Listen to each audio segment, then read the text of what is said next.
Well, hello there, good morning and welcome back to part 4 of this Goodbye F1 2020 Sprint Mode Championship. We're at Silverstone now, as you can see, Season 2, Round 6, and this is the second half of our second season.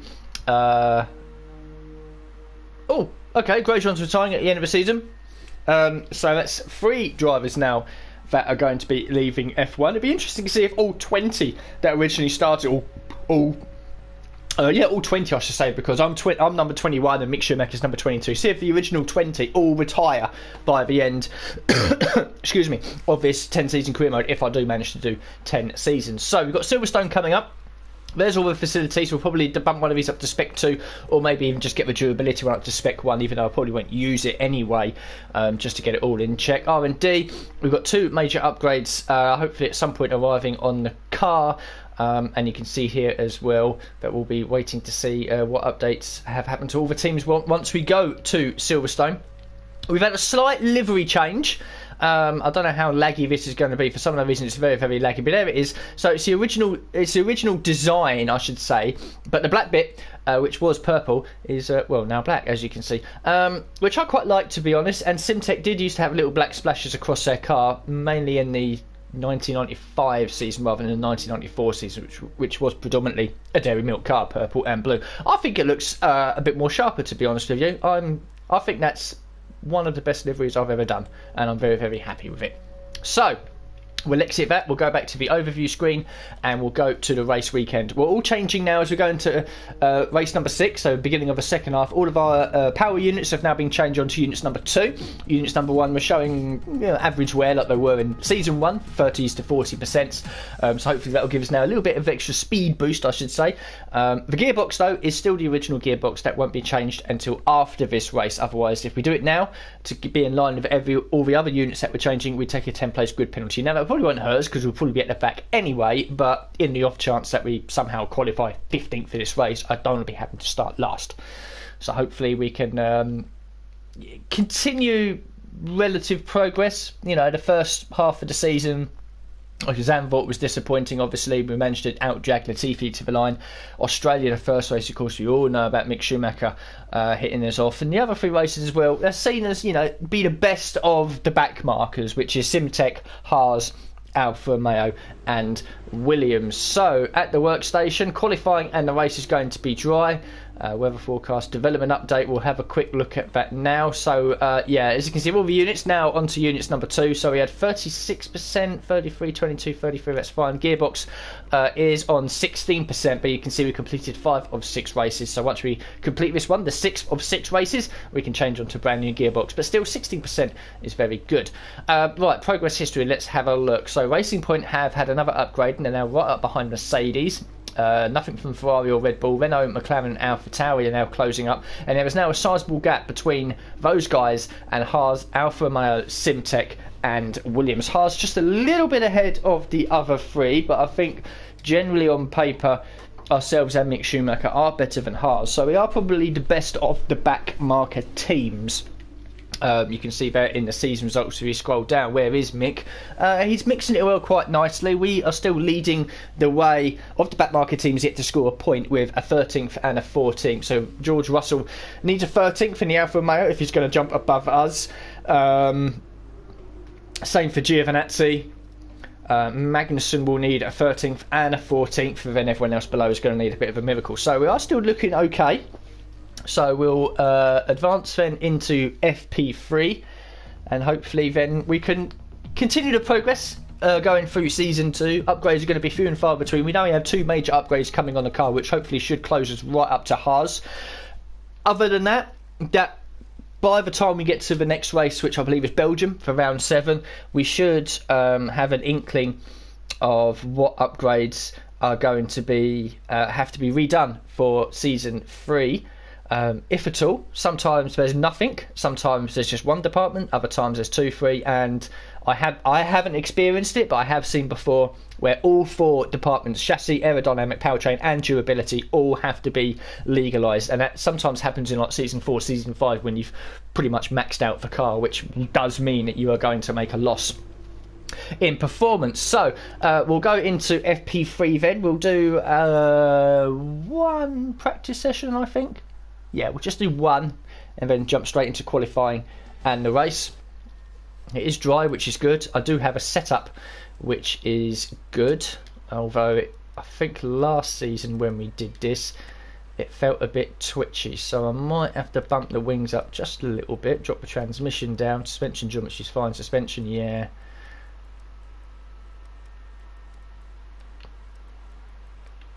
Yeah, that seems okay. Okay, we'll do the ERS management one. I think we'll do that one. So, team's home race, my home race. Be nice to score a decent midfield result again. So we all know by now what the ERS management program is. We'll try and keep it in 0 for as long as we can. We might have to boost it up to overtake mode if we have to, just to claw back a bit of delta time out of some of the slower corners. I'm pretty sure we can do this first time relatively comfortably.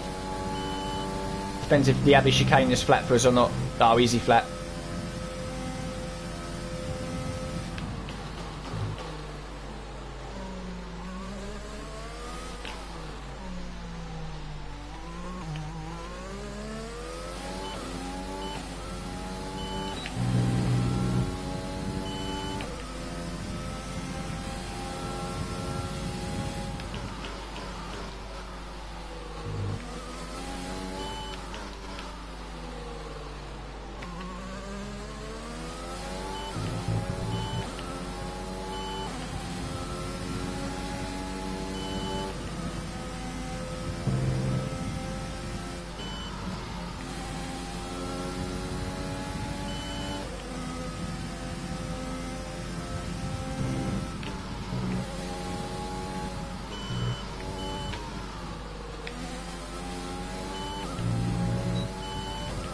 Okay, looking good so far. Up to the max in purple. Nearly 6/10 up inside the delta. So we should be comfortably getting purple here.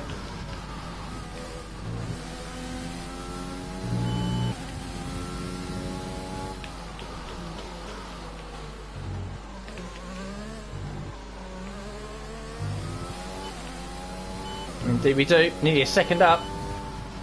Nice, nice stuff. Very, very good.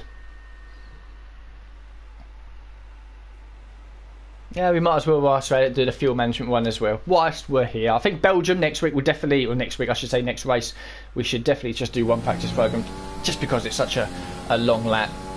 And then Italy, Mexico and Brazil will probably do 2, maybe 1. Depends how I'm feeling by the time 2 hours into this live stream.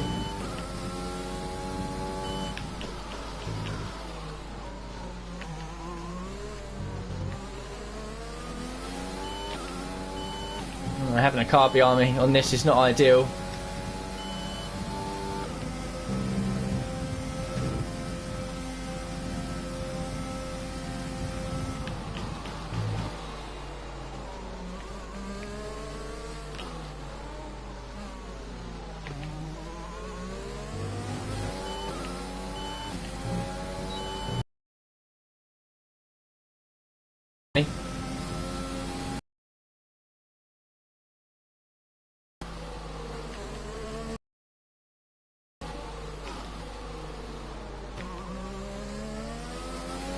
I think we'll be able to fuel save quite a bit through the Maggots and Beckett section. Go away. I think it's Kvyat in the Alpha Tower behind me. Oh, it's Gasly.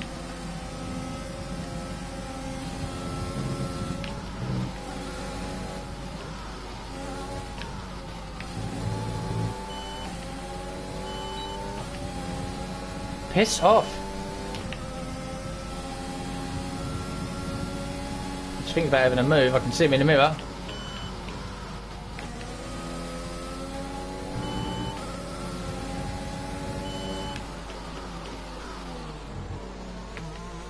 Well, just inside the purple, but well inside our delta. So that's 2 practice programs completed in the purple. And we managed to jump Antoine Hubert at the same time as well. It's nice to see Hubert on the career mode, even if it is in a Williams. So lap times don't really matter too much. Yeah, doesn't really matter. It's fine. So we'll advance to qualifying. We'll see how many resource points we collected for all this anyway. Yeah, and we'll just keep chipping away as best as we can. We've got 2 major upgrades coming for the chassis department, which is going to be very beneficial to us. It might be in before Belgium. I'm not too sure. So what's that? 653 resource points claimed there. So that's a nice healthy amount. Let's see my claim as well. Continuing to improve. And now we've got qualifying and then the 5-lap race at Silverstone. A point would be nice. It'd be nice to score a point this season like we did last season. But it's all about just trying to be the best of the rest and claim that lucrative prize money, that nice prize money you get for finishing 8th as well. And then we can upgrade the facilities a bit more, make the car a little bit better, and hopefully before the end of the season I actually remember to save all the resource points and actually do some upgrades and not do what I did at the end of season 1 and forget to do that, because we would get a nice little boost around the teams that are around us, because some of them will lose performance if there is going to be regulation changes. We don't know yet. Got a message in, and that's just about Silverstone circuit. So yeah, we can advance into qualifying. One-shot qualifying, a lot of pressure really. You make one little mistake and that's it, your lap's completely gone, which I've done all too many times. Average qualifying for me in this career mode, by the way, is 20th.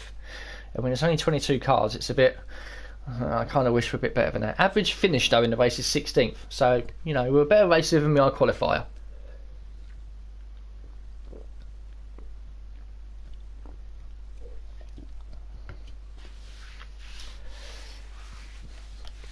At some point, possibly this weekend, I might do a full season stream, which will probably be close to about 5 hours long.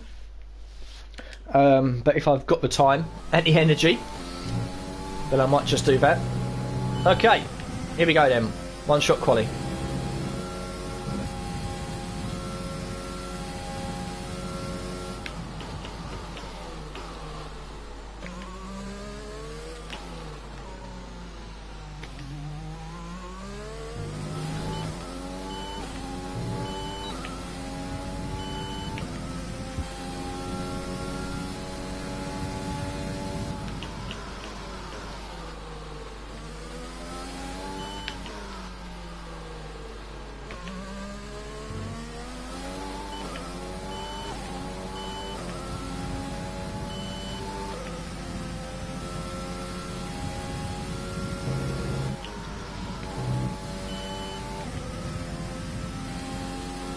.16th at the moment.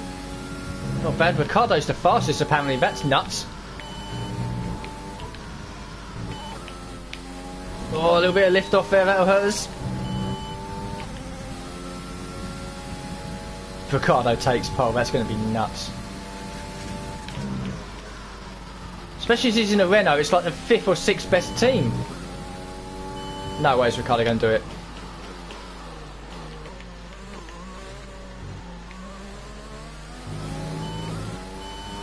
Oh, pips at the line, I think he was, but 17th for us, I'll take it. That's probably our best qualifying of the season so far.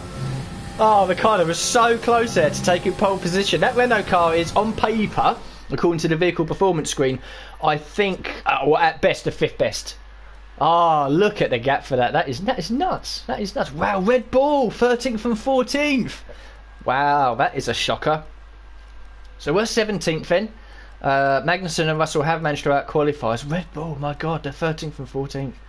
And then you've got Schumacher in 20th, Giovinazzi, Nick de Vries at the back of the field. So that's our best qualifying of the season.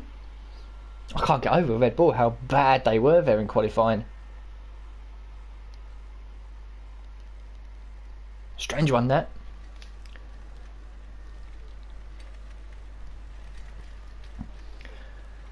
Yep, that'll do. All we've got to do is just answer 2 questions and we get the bonus. Yep, that'll do, whatever. I don't really care too much. It's a bit weird doing interviews with no sound. It's just because I don't want Carl and Jeff rabbiting on when I'm trying to rabbit on myself.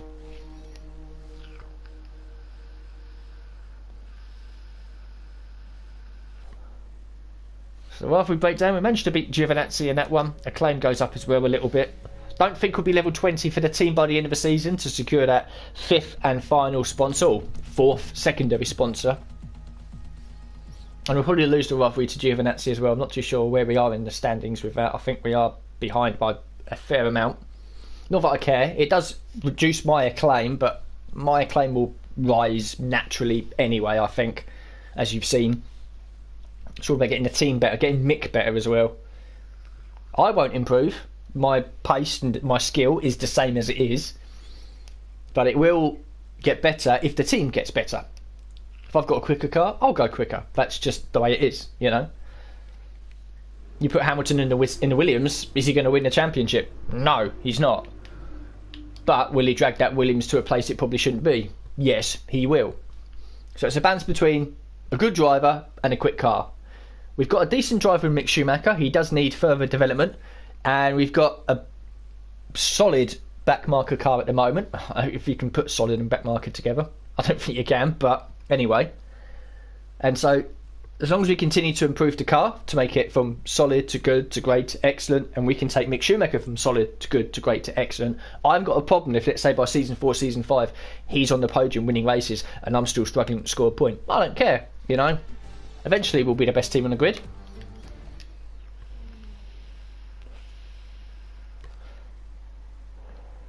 Home race then, Silverstone, round 6, season 2. Let's hope we can keep it clean and secure a decent position.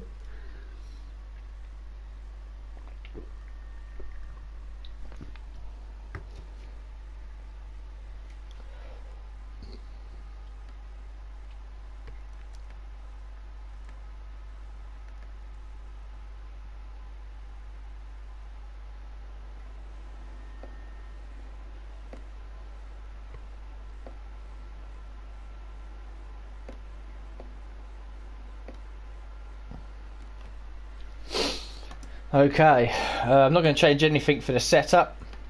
I think we should just go through that bridge you could see there, linking that grandstand on the left, or that hospitality grandstand if you like, to the actual thing. That doesn't actually exist. It's something that I think was in development the last couple of years, but it doesn't actually exist yet. So the game's lying to us a little bit. But anyway, here we go then from P17. P16! Someone has a penalty.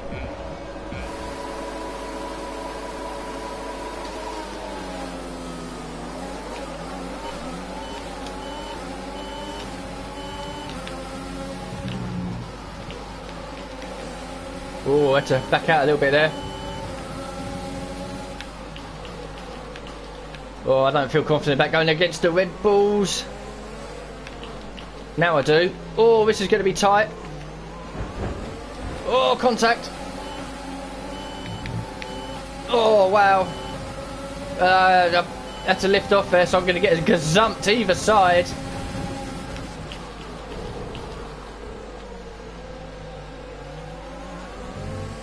Well, that's gone well.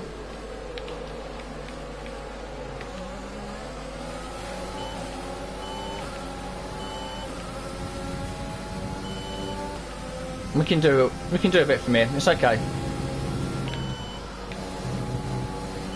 It's Sainz that had the penalty. You can see him in the Ferrari just up ahead.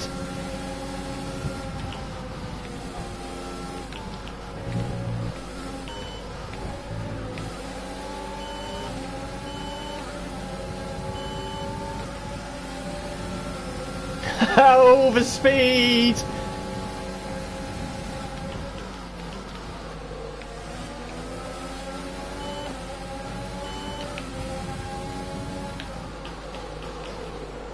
Might try and follow Sainz through if I can.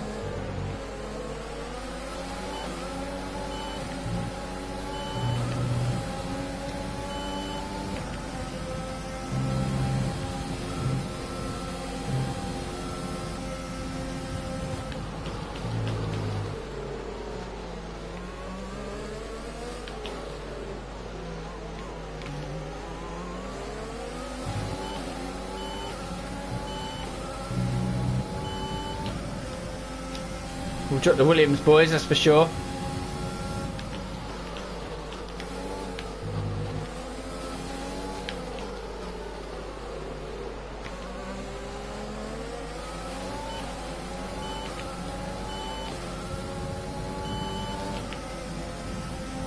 Go on, try and stay with these guys if I can.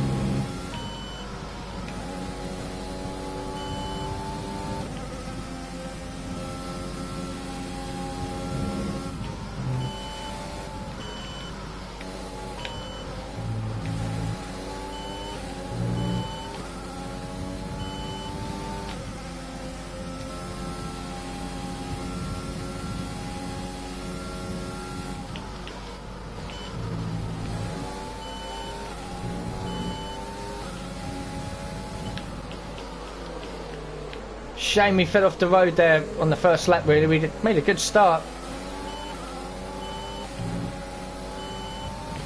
Now DRS is being enabled. Super powerful round here.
I am pushing, don't get me wrong, but we're just struggling to stay with these guys in the front.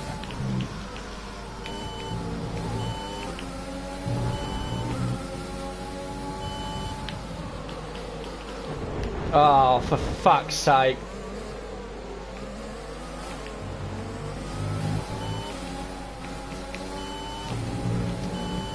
Massively outbroke myself. That's killed it.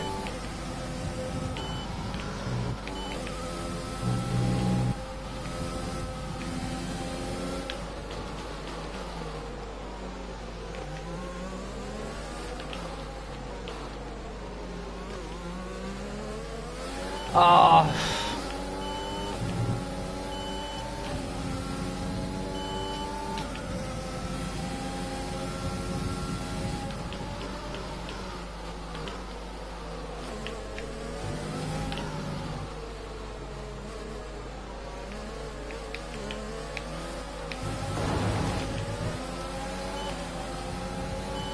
Well, it's going to be P22 for us.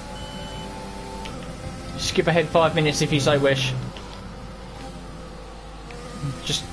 I think I broke at the right time. It's just because it had all concertinaed up a little bit there in the braking zone with that group of cars ahead of us. Everyone just went a little bit slower. I clearly didn't judge that right. And we're screwed. But if you look there at the mini-map, that tells you everything you need to know. How Williams are a bit off the pace. And then you've got the Alfa Romeos, the Simtex of, well, would be me and Mick. And the Haas involved there as well in their own little squabble. And then a gap to the rest of the field. So Silverstone is one of those tracks, but even after a few laps, it shows you for real what the performance is between the teams, the drivers and the cars.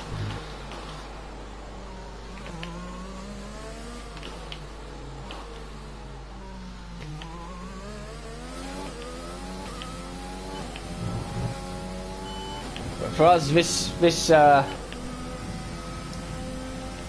race is a bit dead for us now, as you can imagine.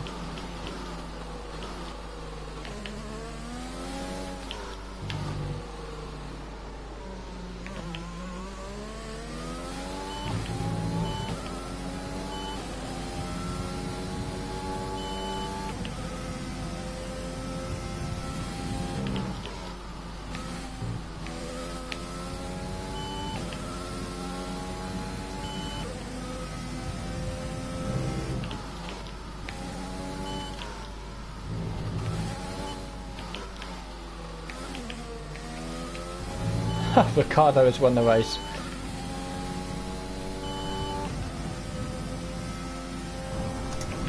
Whoa! Just looking at something on my laptop.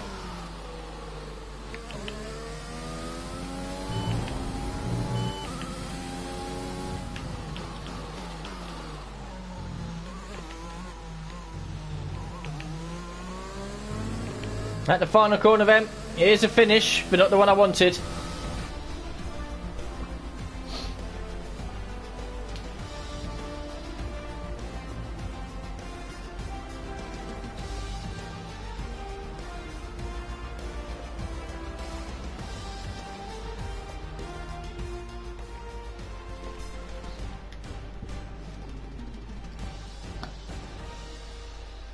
No, well done, Renault.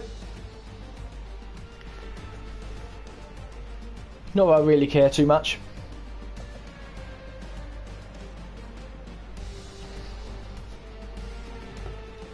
Again, it's just, yeah, just disappointing. There's another way to describe it. Just disappointing.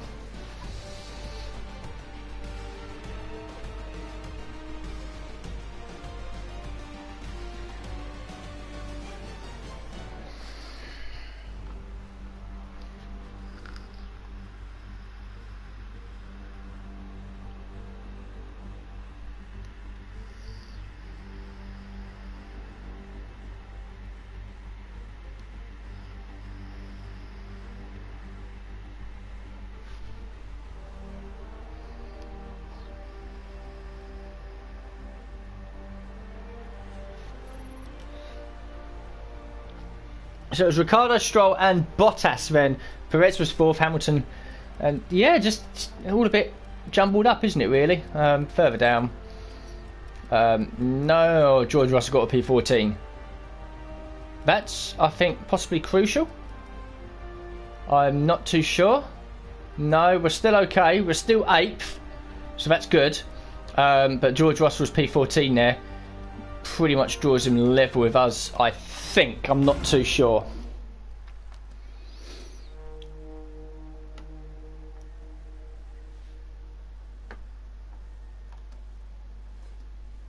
So the rivalry breakdown. We'll have a quick look at this, just see what the rivalry is going on. Like I said, I don't really care about this. Yeah, we're going to lose that. We're going to lose that. There's one race left. Team McLean, yeah, all good there. Cash as well, answer at least 2 interview questions. The other ones we'll never do, achieve a podium finish or anything like that. Purely because, damage deductions. Oh, Mick had some damage deductions as well in the race. That's not good. Their weekly income is quite nice, which is why, obviously, I've signed with them. So we'll nip back to the headquarters now, just to see what's going on.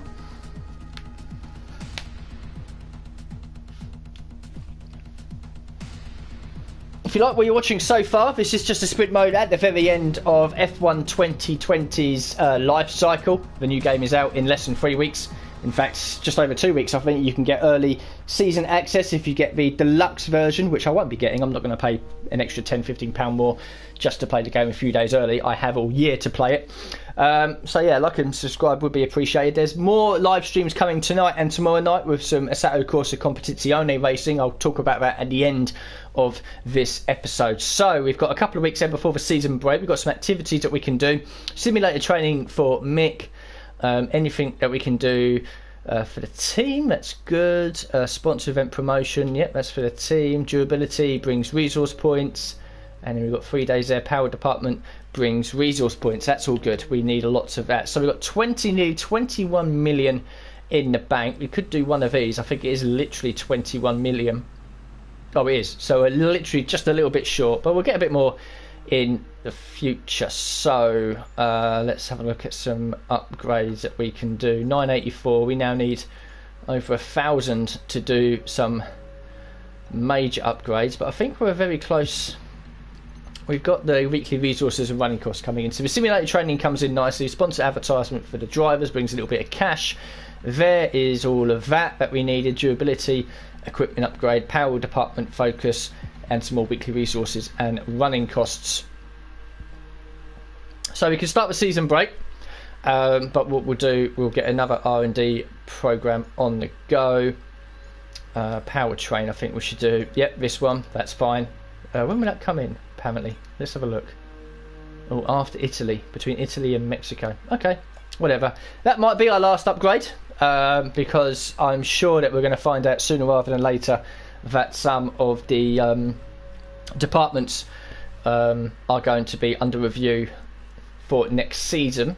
We might as well get the durability up to how much is that going to cost? It should be okay, shouldn't it, really? I mean, I'm not really interested in the durability, to be honest with you. Personnel, 31 million. That's going to take a while, isn't it? We'll have a look at Mick whilst we're just sitting here, chilling. His rating is now 79. Everything else is looking okay. Driver perks. We need to be level 15 acclaim to get resource point income. Okay, right. So what we need to do then is go back to.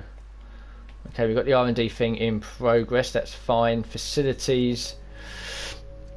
Might as well get the chassis up to number 2. I think. How much is going to be 5? It is going to be 21, isn't it? It is, yeah.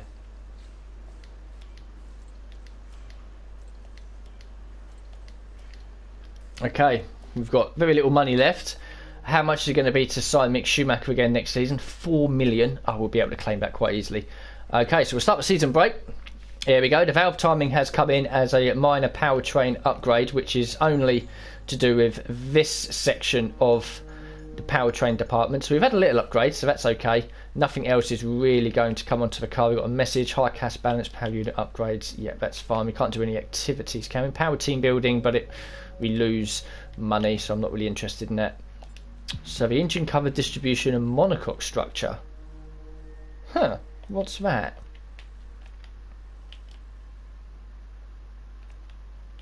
Ah, that would have been the 2 major upgrades. They have come in. Ooh, look at that. So there we go. There's the monocoque structure and the engine cover. I was a bit confused there because it came up in that hexagon, that 6-sided, if you call it. I don't know what that 6-sided shape is. Hexagon? Hexagon? I'm pretty sure it's hexagon. I don't know. And it wasn't a square. Usually it does that. So we've had 2 major upgrades come onto the car going into Belgium. So happy days. We'll go to the race weekend. We'll replace the gearbox. We can do that now. So we've got a brand new gearbox on the car. And we'll have a look at the performance graph to see if we've managed to make a jump over any cars and maybe even catch right up to Haas as well. Belgium, I'll only do 1 practice program here because it is such a long lap and I don't want to be wasting too much time doing this.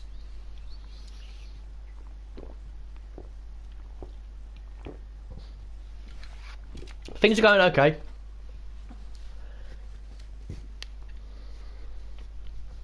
Pretty sure the chassis department's up to level 2. Probably would have been done during the season break. It'll be interesting to see if we've jumped Haas. There's 2 major upgrades and a minor from the powertrain department as well, thanks to Mercedes.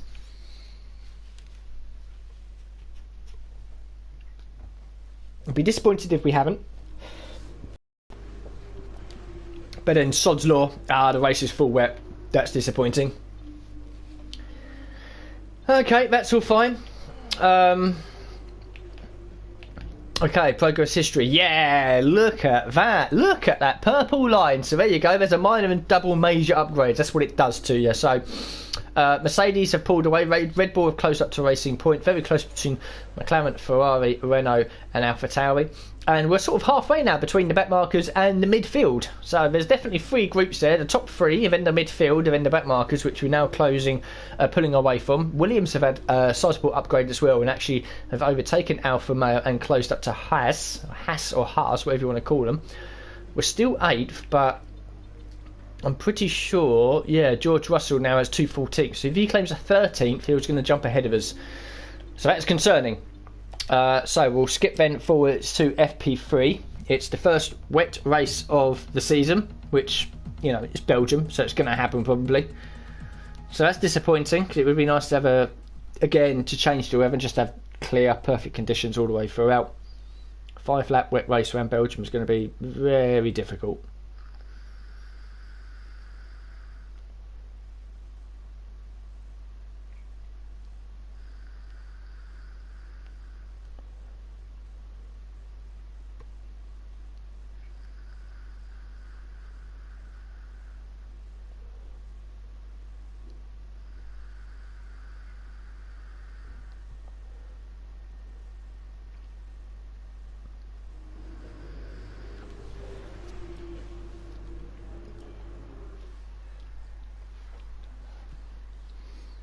I think the fuel management program would probably be the easiest one to do if we're just going to do it for 1 lap.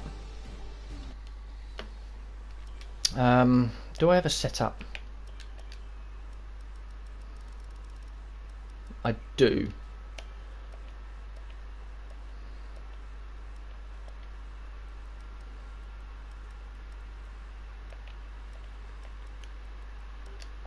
That would do.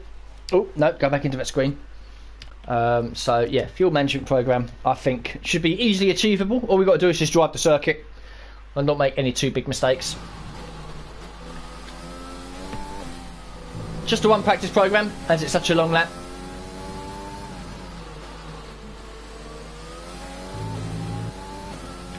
Okay, fuel management. Let's get this done.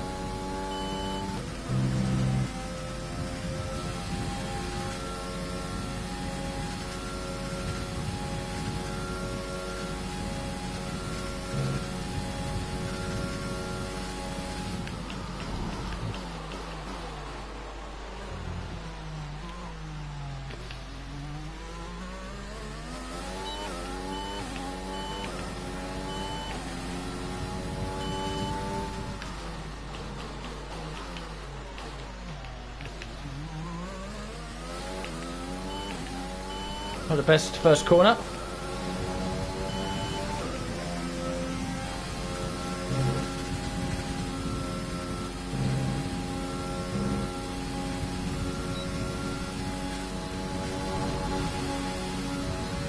Where was I going?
Yeah, nice and comfortable.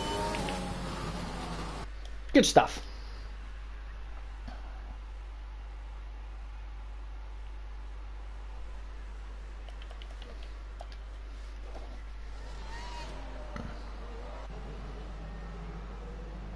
Don't know what our lap time was like. Probably last, it usually is. Oh no, 21st.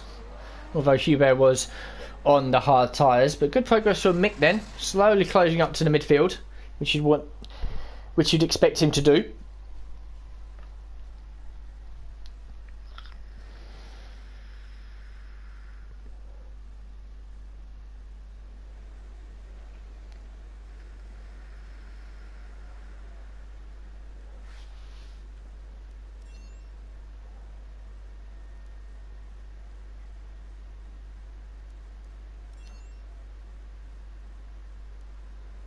Probably not the best answer to give there. The powertrain department would be a bit disappointed, but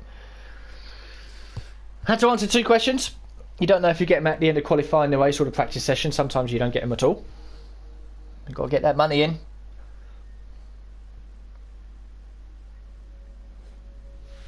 So 596 basic maths. Good amount there. Very, very good. Team McLean, we're now level 15 for the team, which is good. Closing in slowly on that level 20, which we need to get another sponsor in. And of course, as our team acclaim goes up, the weekly costs or the weekly money and the prize money that we get from the sponsors go up. I'm just wondering how many seasons it's going to take until we're consistently fighting inside the top 10. Certainly not going to be in the first two. Probably not even in the third.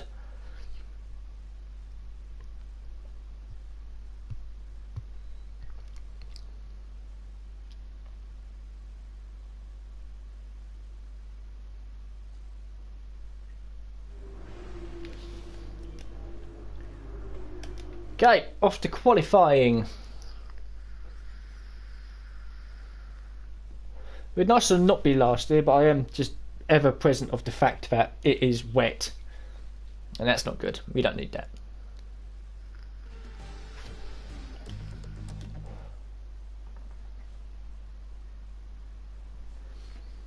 Okay, let's go for it.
Not so bad so far, P16.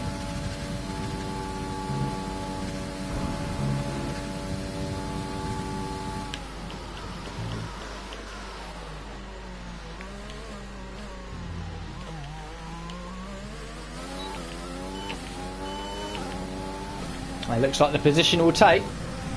Was it Grosjean or Bottas that took pole? I'm not too sure. I think it might have been Bottas in the end, but Grosjean was certainly leading the way for quite a lot of that, and was Verstappen.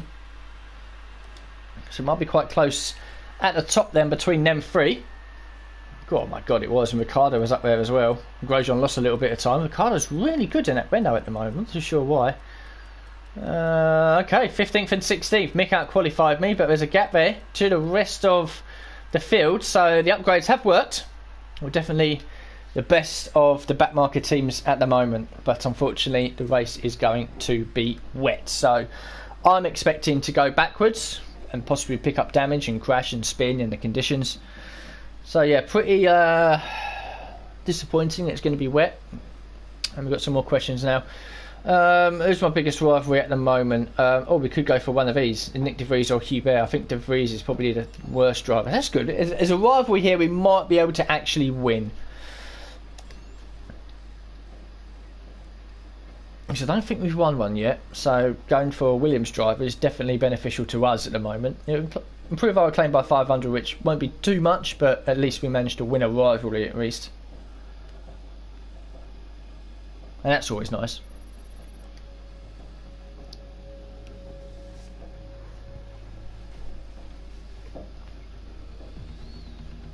Round 7 then. You know, I love the Spa circuit. That's why it's on the calendar. But I don't enjoy it when it's wet. I just have to bump the wings up, I think, and the diff as well on the grid. Just to try and give me as much grip as possible.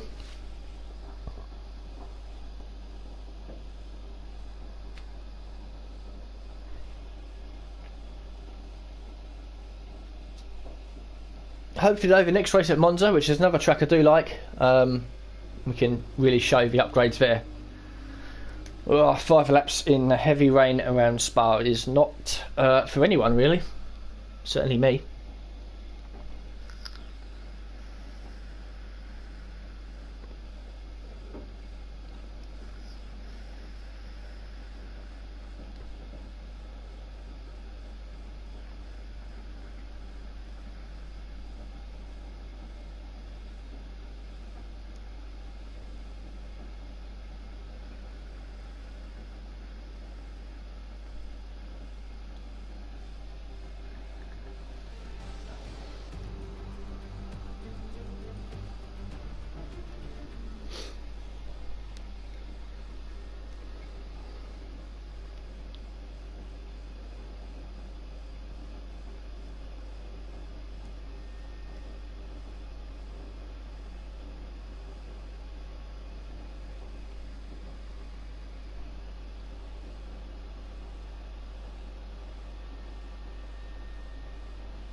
Oh, okay.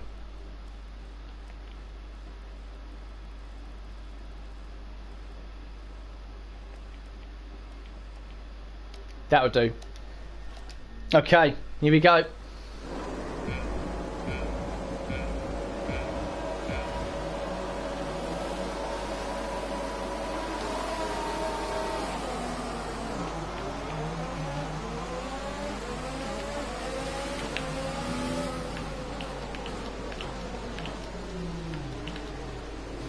Dive bomb half the field into turn one.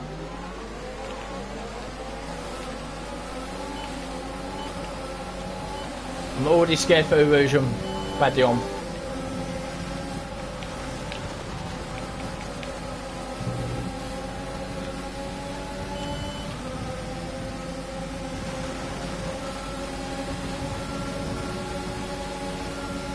So we have survived just.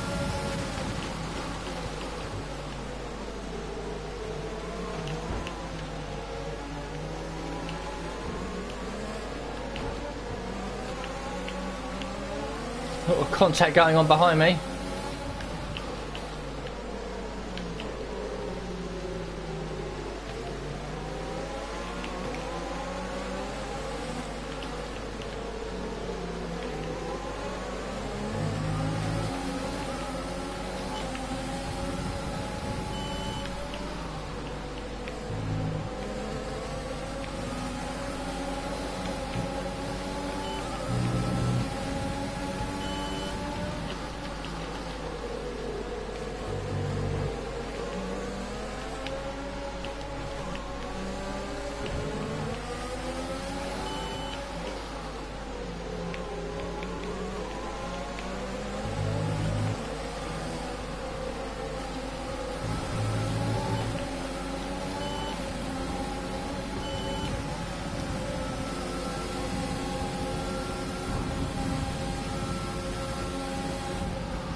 Probably going to be pretty quiet as I'm in full concentration mode, but we finish the first lap at least in 14th.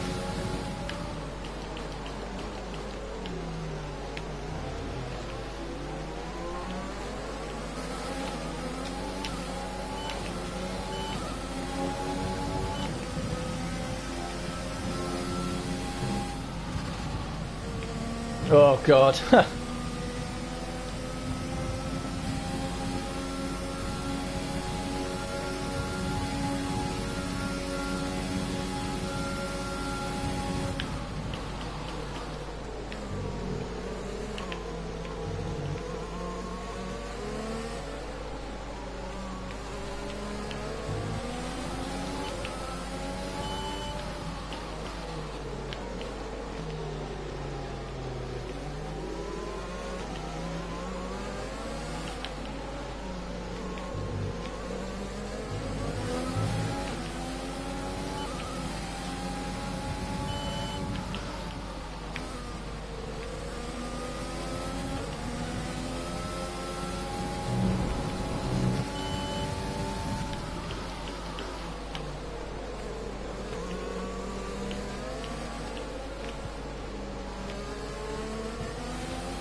One thing that will save me though is no DRS. Whoa.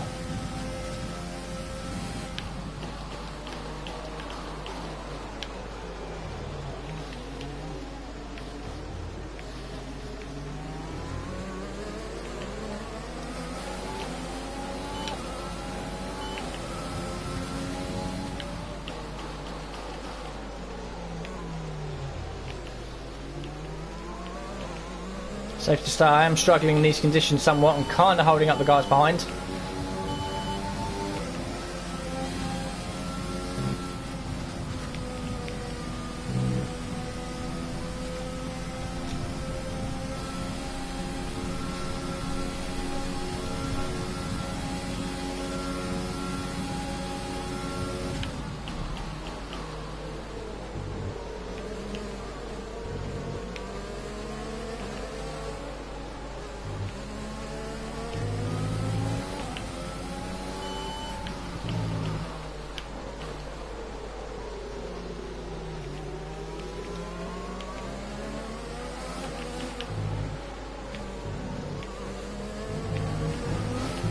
Oh, wow.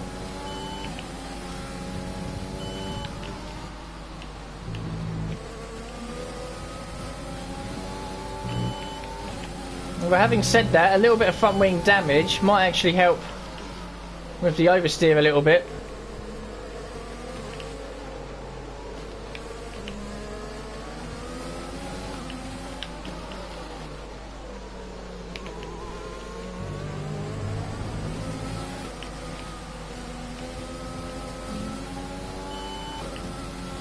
The AI always so much better in the rain.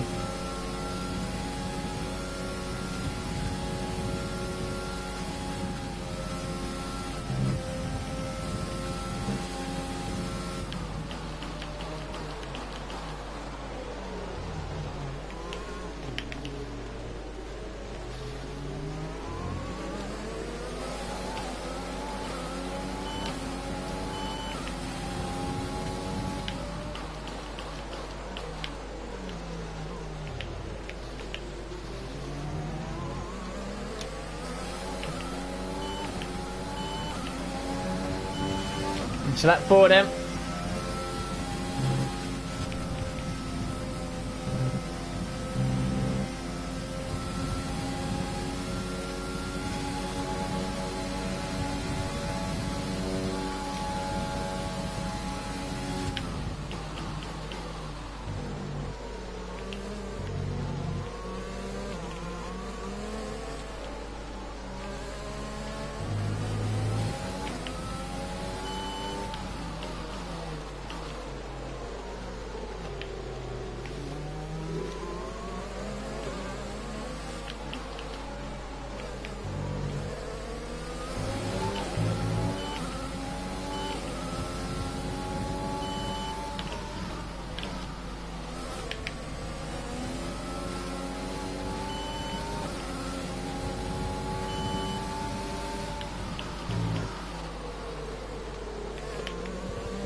Holding our own here, we're doing okay. Heavy rain, wing damage.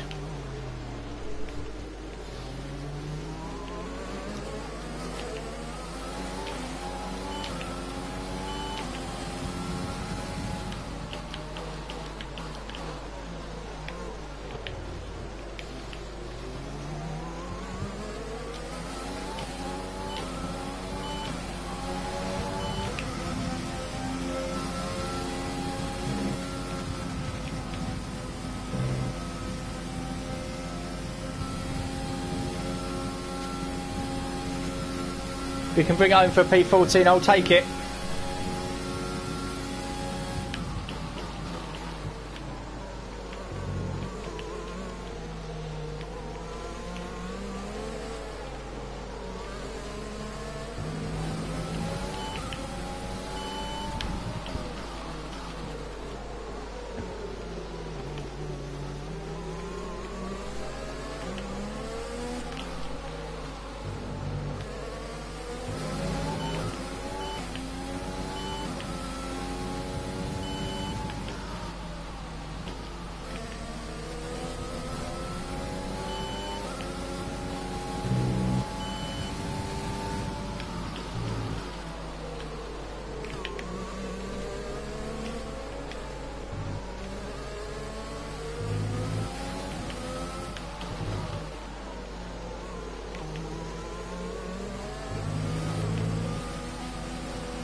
Yeah, we should be fine.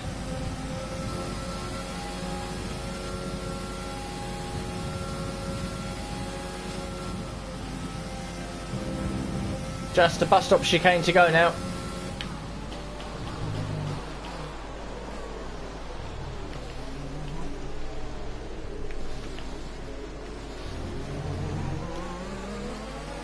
Gun it to the line. P14. Oh, that was tricky. Didn't talk too much through that. That's good though, because I think now with a couple of P14s. Okay, sure. I don't know where we started and finished. I think that does protect P8 in the constructors a little bit. Well, I certainly hope so. Anyway, that was a tricky race. That I don't mind driving in the rain normally, but when you know you're up against superstar AI drivers that somehow have finite grip, whilst you don't, it's a bit frustrating because you know you're just going to go backwards really. Bottas, Verstappen, and Norris then on the podium for that particular race.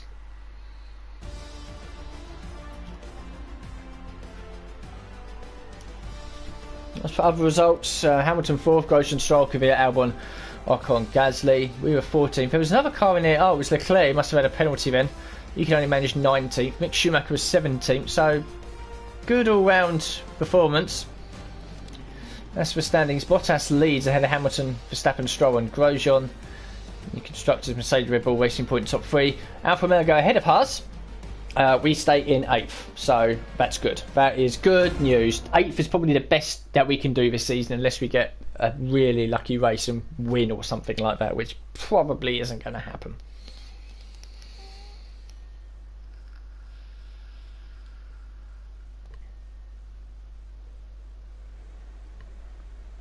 Okay, so a couple more questions then from Claire, I think her name is. I'm not too sure.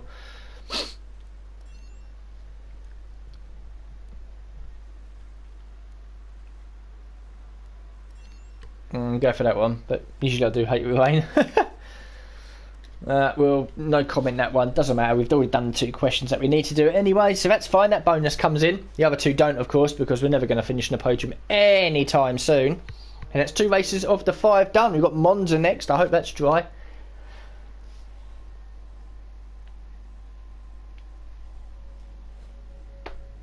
Rivalry breakdown against Nick De Vries. Not that it particularly matters. We're now 4-2. Team McLean and the cash as well. And that brings the conclusion to Belgium. I think we'll have a week or 2 weeks until Italy. So it'll go by very, very quickly. Still no word yet of any potential FIA regulation changes for next season. We definitely would have heard it by now.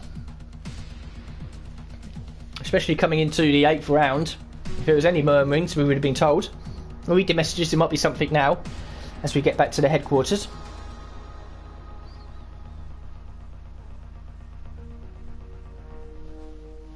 So the chassis upgrade department is going to come in soon. Any messages, there isn't activities. We can do a G-Force training for mixed racecraft. Other than that, we might just have answer time.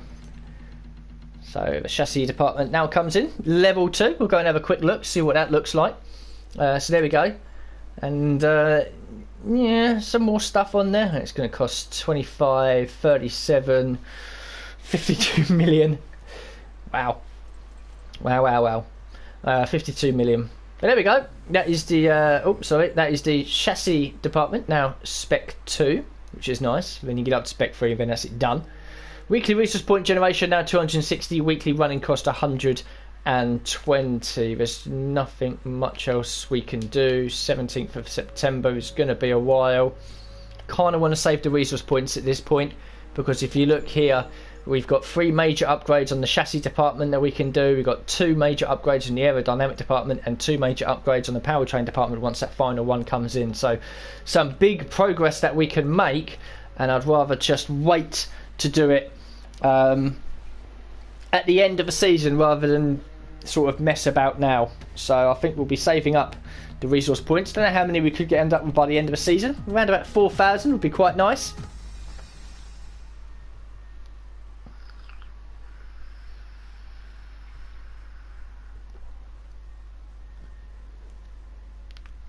And then hopefully we can maybe do 3 major upgrades.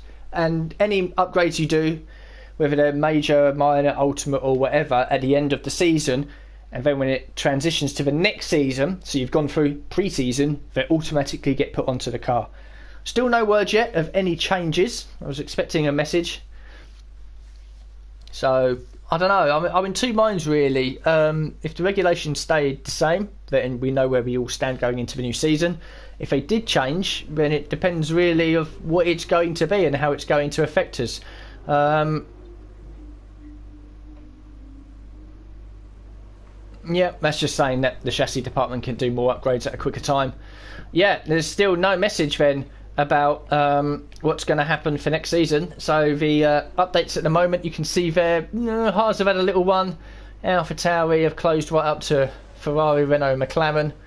Red Bull now slightly ahead of Racing Point. But yeah, no real changes. So we'll advance into FP3. We'll do 2 practice programs in this session. I don't know how many resource points we could end up with. Around about 600 to 700 is ideally what we want.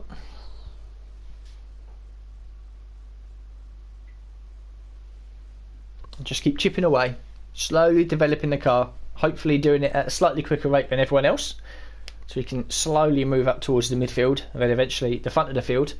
Hopefully by the end of season 3 we should be competitively fighting for points, then maybe by the end of season 5 challenging for podiums and race wins. Because it is only a 10 race sprint mode season, it does take quite a while for you to upgrade the car, and especially as I'm only doing 1 or 2 practice programs rather than all of them. You know, if I did all of them, we'd probably end up with 2,500 resource points, but because this is a sprint mode and I want to kind of get through these races quickly, I'm only doing 1 or 2 at a time. We'll do 2 here, that's for definite. So as we wait to go into FP3, I'm just going to take a very short break and I'll back with you guys in the next minute. Oh, a cooling system fault, that's just what you want to hear. So I'll be back with you guys in about a minute's time.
Okay then, so here we are.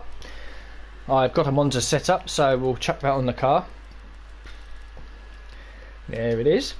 I'll put the wings up just a little bit.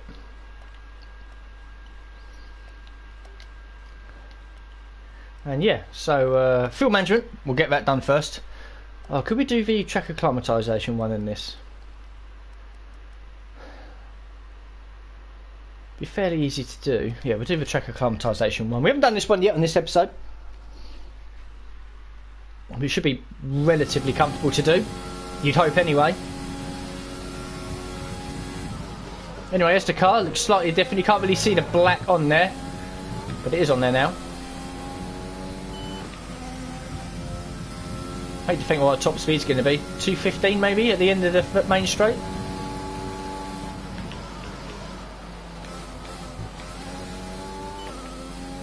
Okay, track acclimatisation program. If you're not sure what it is, drive through the gates as quick as you can.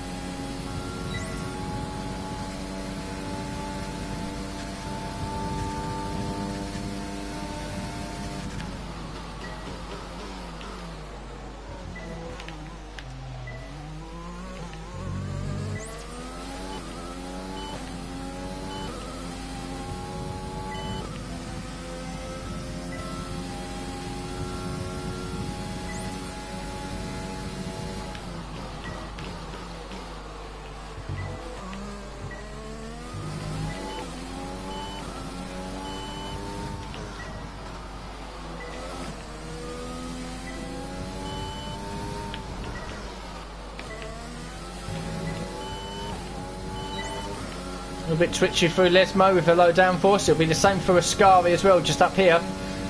Take it very easy through here. That's disappointing. It'll probably only be a green now. 2:45 to beat, yeah. As long as we know one of these gates, we'll get at least a green.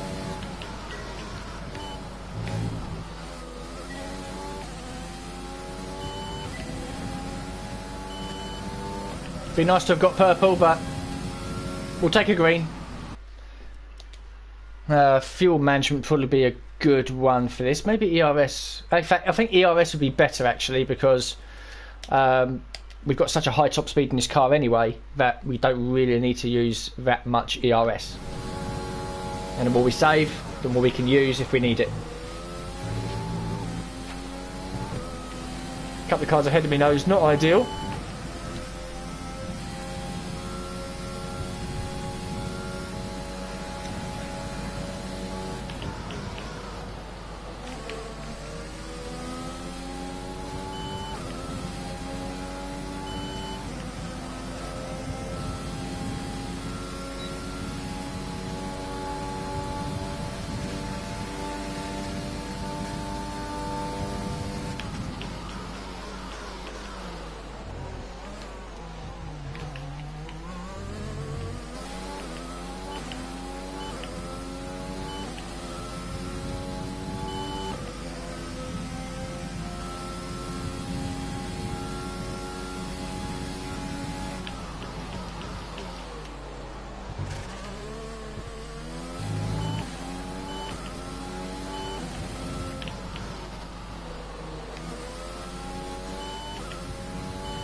Okay, going to need a little bit just to protect ourselves in case we make a mistake at Parabolica. We're nearly 6 tenths up.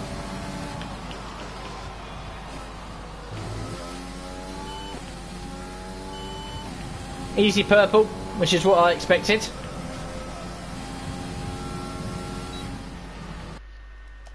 Happy days. Now that'll bring the practice programs to a close. We can advance into one-shot qualifying, where hopefully we secure a nice position on the grid. And I believe it's dry for the race as well. I didn't actually look. I'm pretty sure it's dry. It is, because I've just looked back on the highlight stream. Okay, Ocon was faster in that session. Okay, Mick was 14th. We were 20th. Okay, that's fine. We know that practice times are a bit bullshit, but that's okay. I'm sure we'll be a lot higher than that on the grid as long as you don't make a mistake. And after Monza, we've got Mexico. Well, after Monza, I should say, we've got a break. And then we've got Mexico and Brazil. And then we've got the end of season where we find out all the monies that we get and everything else. Re-sign Mick, stuff like that. And get some upgrades on the car. So there's still a lot of exciting stuff coming forward. Were those thoughts a bad omen for qualifying? Nah, we're alright. We're alright. We're fine. Shut up. Not nearly as good as they're capable of. Why not?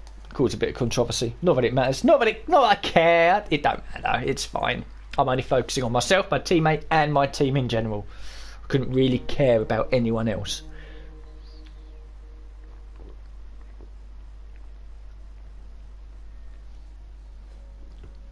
So the resource points was at 537. Okay, not bad. I'm pretty sure it'll be about 4,000 by the end of the season, which will be enough to do 3 major upgrades, and I might do 1 on each department. We might get more resource points, I don't know, with the weekly resource point generation that we get from all of our departments. I'm factoring that in as it is anyway. But yeah, the target is to get with 4,000 by the end of the season. Again, no word yet, and we're at the 8th of 10 rounds of any regulation changes for next season. So if we don't get anything at the beginning of Mexico, when either we get an email saying, yeah, if I'm going to change things, or Carl comes in with his little debriefs saying that shit's going to change, get on top of it. If we don't get that at the beginning of Mexico, then nothing's going to happen this season. So, one shot qualifying. Practice went well, I think. Car felt okay. The slightly raised wings I think I put on there. And hopefully we can have a decent result on the grid and then have a decent race.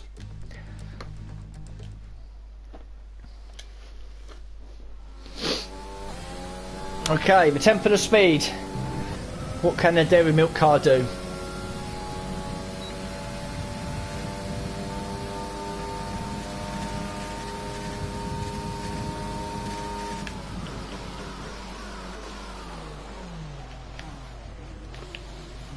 Absolutely shit ourselves at the first corner is what we can do.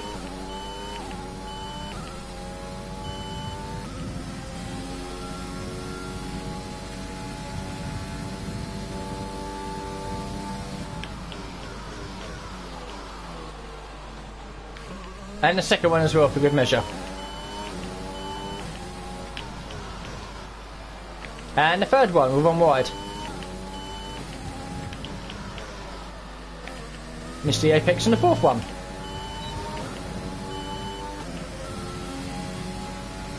Which is how not to do Monza.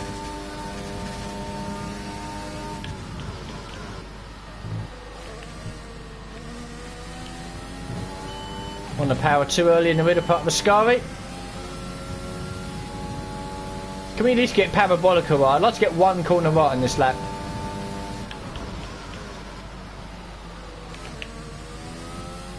That was okay. There's more in the car than a P20. Definitely more in the car than a P20.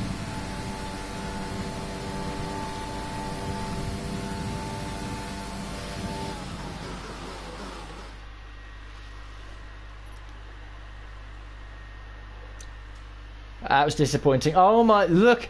Gasly and Ocon, first and second. Wow. It's so upside down in this. These 5-lap races and one-shot qualifying, really, really cool. Ferrari 12th and 13th. Bottas is down in 14th. Holy tits.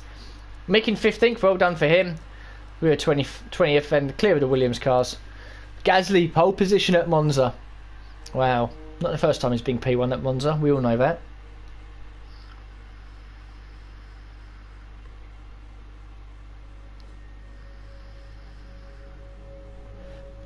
We beat Nick De Vries, so it helps us in our rivalry. And the team acclaim as well. We're getting close to level 11. Mick's getting close to level 10. Team's continuing to slowly creep up towards level 16, I think it is now. It does slow down a lot at these levels, obviously.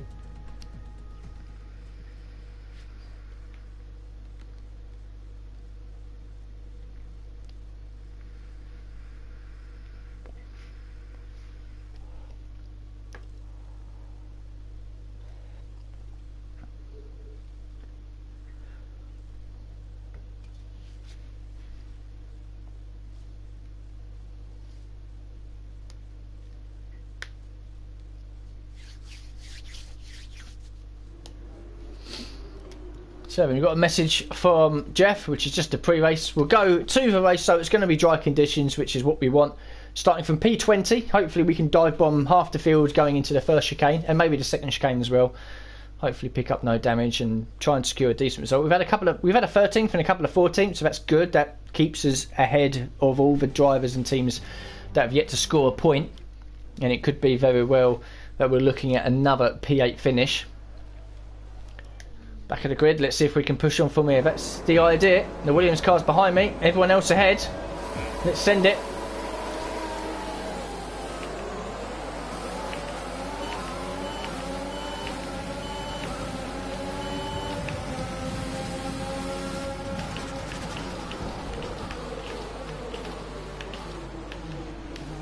Yeah, the flags everywhere.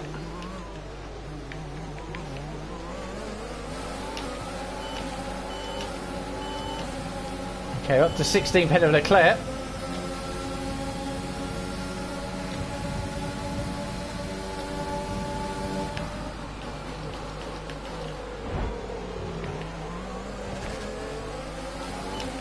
Contact now, I think, with the Ferrari.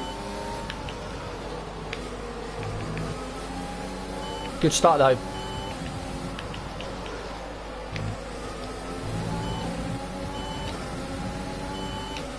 Got to try and jump the T3 if we can.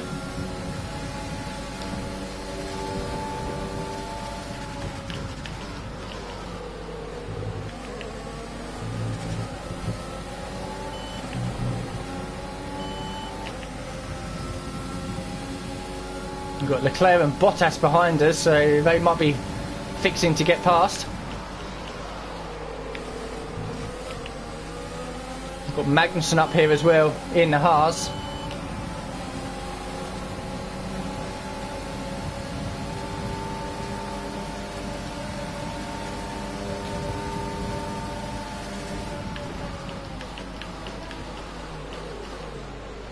Mick Schumacher's up ahead of us as well, so that's good.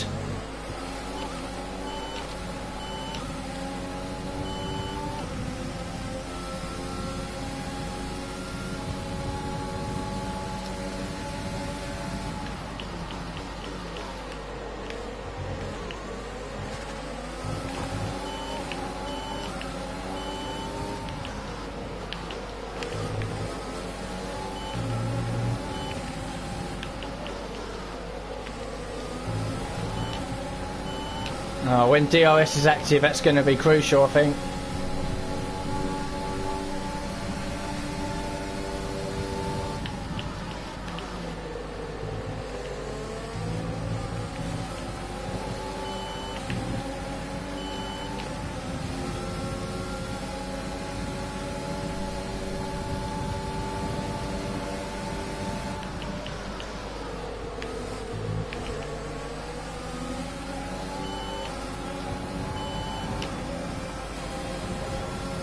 Into lap 3.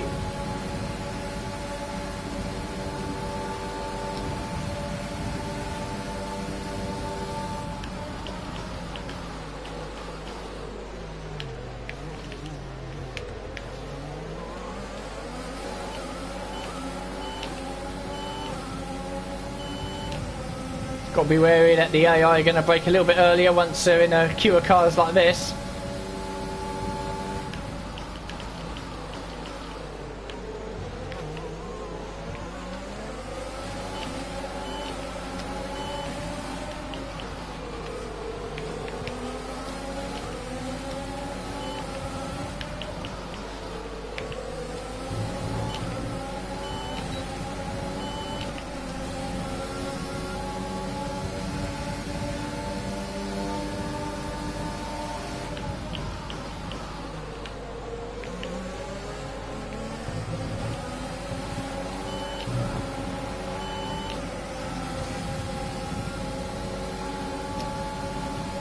It's just a slipstream fest, this.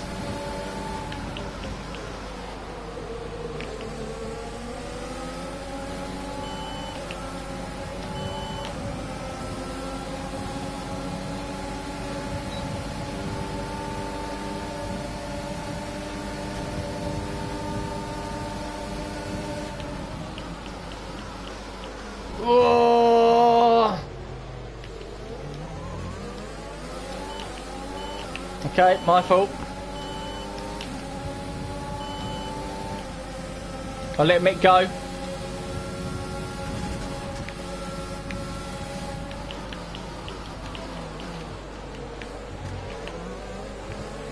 Penalty's justified.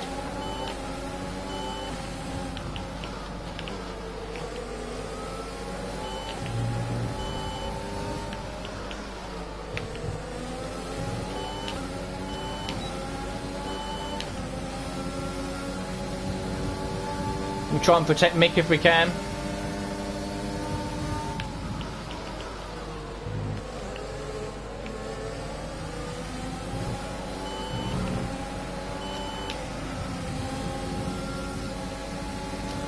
Don't know if we're able to beat anyone behind us.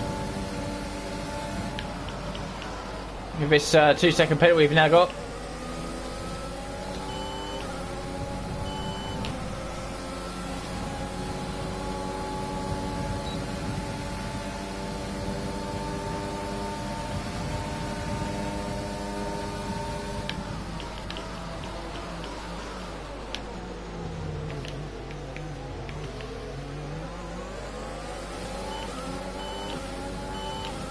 All we can do is hope and pray that they start battling behind, or that they all fall out of a DRS train, which looks like it could be happening.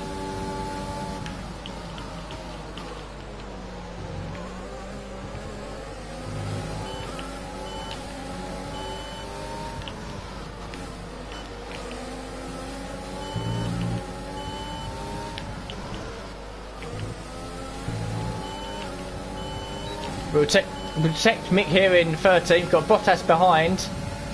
We are pulling away from the other cars.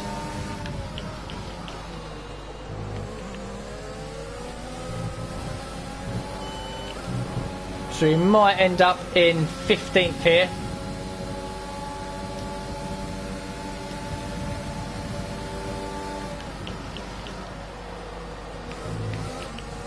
Gasly wins the race. That's mad.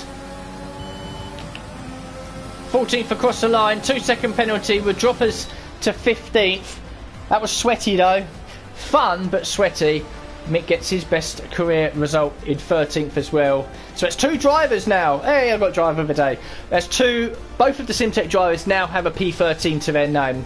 So I think we're pretty much guaranteed of a 8th place finish in the Constructors. Yeah, I just don't break myself there at the first chicane, hence the 2-second penalty, which is a shame, because I think I could have had Ocon, and that would have given us a P12, which would have been even better. But good for Mick to get his best result. I'm pretty sure we're classified in 15th. Gasly wins, wow. Hamilton 2nd and Grosjean in the Racing Point in 3rd. That's tits, that is. That's great, that is. And of course, Gasly had pole. So how the AlphaTauri has done that, I don't know. Norris 4th, Red Bull 5th, 6th. Ferrari only 9th. Perez in 11th had the fastest lap. I mean, that tells you everything. So our 2-second penalty drops us to 15th. But we did jump ahead, or stay ahead of all the other cars behind. I think fairly comfortably, actually, in the end. Once they lost out in the DRS train, that was it. They were done for. So all these guys had to fight amongst themselves. So I think that puts ourselves and Mick 15th and 16th, and the Constructors there, we are now going to be solid in 8th. You can just see there the gap, the top 3. Well, Mercedes obviously in the class of their own, Red Bull and Racing Point very close. I mean, it's close between McLaren, Ferrari, Renault and AlphaTauri, certainly after their win just now. And then look at that, 4 cars on 0 points. That's a mix of the fact that the development for the back 4 teams, including ourselves, has been slow compared to everyone else, and the fact that in a 5-lap race there's not a lot of unpredictability. There's not safety cars or weather changes or retirements that much anyway from the AI cars, so it is literally just based on pure team performance. Yep, that's good. We'll answer that question. So yeah, make the powertrain department happy and then make it sad at the same time. Not that it matters too much. But there we go, 3 races done, 2 to go to complete season number 2. And it's going okay. I think this half of the stream has gone okay.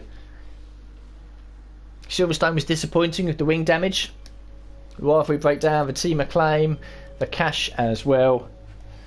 We definitely will have enough by the end of the season then to re-sign Mick, and hopefully enough at the end of the season as well to get probably the aerodynamic or powertrain department up to spec 2. After that, to get it to spec 3, the 3rd and final spec is going to be about, I think, something like 50 million to do so, which I don't even think we'll get all the departments up to spec 3 by the end of this 10-year career mode. I really don't, because it's only 10 races a season. You are limiting the resource points available to you, and limiting as well the money available to you. Zanzer and Zaynetto, we will renew with them, so I've got to now go and get them back on the car, which is always a bit annoying. And this particular part of the game is always so laggy, isn't it? So sponsored equals. Oh no, not number 1, sorry. Where is it? Number 2 on the wing is Zaynetto. There we go. And it's Zaynetto on here as well. It's all so laggy. 4, 5 was Zanzer. 6, 7, 8 was Zanzer. And then 9, oh sorry, 10 and 11 was a netto, which leaves 2 spaces, I think, then for our final sponsor, whoever that will be once we get to Team McLaren level 20. There's the car, there's the livery, the black bits now along the side. Quite a nice little livery, I think. And back then to the overview. So we've got we've got magnetic compound coming at activities then. That brings resource points, that's good. Simulated training for Mick. Yeah, sure. Cash, team acclaim, yep, sure. And then 3 days, so marketing strategy, team acclaim, or resource points. Resource points are more important. No upgrades now until the end of the season. Clearly, it looks like that we're not going to get any major changes. As for corporate side of things, finance is now coming back up. Driver market, we know that Grosjean is retiring, so another F2 driver, if you like, is going to be coming into the team next season. Mick Schumacher's stats still pretty good. His pace is now into the 80s, which is nice. Still valued at 4 million. That's okay. Sponsors are now back onto the car. So back to the overview then. We'll advance the time. Durability department focus comes in with simulator training for Mick to bring his experience up by 2. Driver promotion filming, weekly resources and running costs. Oh, we've had a failure. Oh. Okay. We need to get that on. And it'll be before Mexico. Okay, that's good. We'll get this on the car. That's a shame. It's going to take a hint to our resource points that we're trying to save up. But that will now definitely be on the car. Which means at the end of the season we'll have 3 major upgrades in the chassis department, 2 in the aerodynamic department, and 2 in the powertrain department. And we can do 1 of each, or probably 2 in the chassis, something like that. So we'll do this again. So the durability equipment upgrade, a little bit of resource points, some more money. We'll start the season break, come back, general durability comes in. That's completely fine. Marketing strategy for the team acclaim. And we'll advance again. Weekly resources and running costs. So yeah, definitely I think 4,000 by the end of the season. A magnetic compound now does get fitted onto the car. More weekly resources and running costs. A wastegate accutator, thanks to Mercedes, comes in as well. And now we can look forward to Mexico, the 9th of 10 rounds. Nearly 13 million in the bank, so we can definitely re-sign Mick Schumacher. Probably won't be able to do anything to get any of the departments up to spec 2, and definitely will hit 4,000 resource points by the end of this season. We'll certainly hope so anyway. Yeah, I'm pretty sure we will. Nothing else to check. High cash balance, power unit upgrades, high cash balance, that's fine. So we've had going into Mexico, the major upgrade then for the magnetic compound has come in, and we've had the wastegate accutator come in from Mercedes. Future season, Sunday 7th of November, future season. So if we stay with Mercedes, we will keep these 3 and this one as well, that will get put onto the car, and then these 2 minor upgrades come in at the end of, well, during the next season as well. If you change engine supplies, you lose all of these. So same for durability as well. If you change I think either engine suppliers, or if the engine supplier you're with has a negative durability score compared to what it was at the beginning of the previous season, you'll lose some of these as well. But everything's looking okay over there. So we'll advance into Mexico, the Autodromo Hermanos Rodriguez circuit, and we'll get round 9 of 10 on the go. Enjoy the circuit quite nicely, and then we've got Brazil after this as well, where I scored the only point of this career mode so far with a P10. So this is the crucial time now. If we get Carl Walker in to say there's going to be changes, or we get an email in our email inbox saying that there's going to be changes, then we know that something's going to happen. If we get nothing, then nothing will change, which is going to be quite interesting going into season number 2, especially considering that we've got enough resource points to do 2, or more than likely at least 3 major upgrades.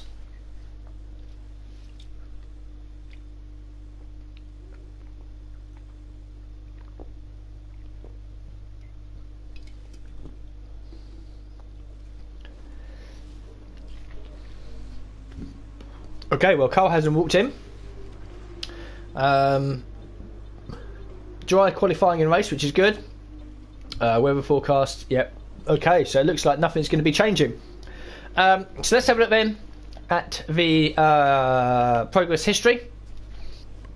It's all starting to close up a little bit by the looks of it. Red Bull have overtaken Mercedes, McLaren and Ferrari and Renault are starting to close up to the front of the field. AlphaTauri being left behind. We of course have had an upgrade. It looks like the screen's actually, because the performance is now changing a little bit, the screen's got a little bit smaller, if that makes sense. It does to me anyway. So we have obviously had our upgrade, but it looks like Alfa Romeo have had a big one as well. Same for Haas and Williams. So the back four are still very close on pace.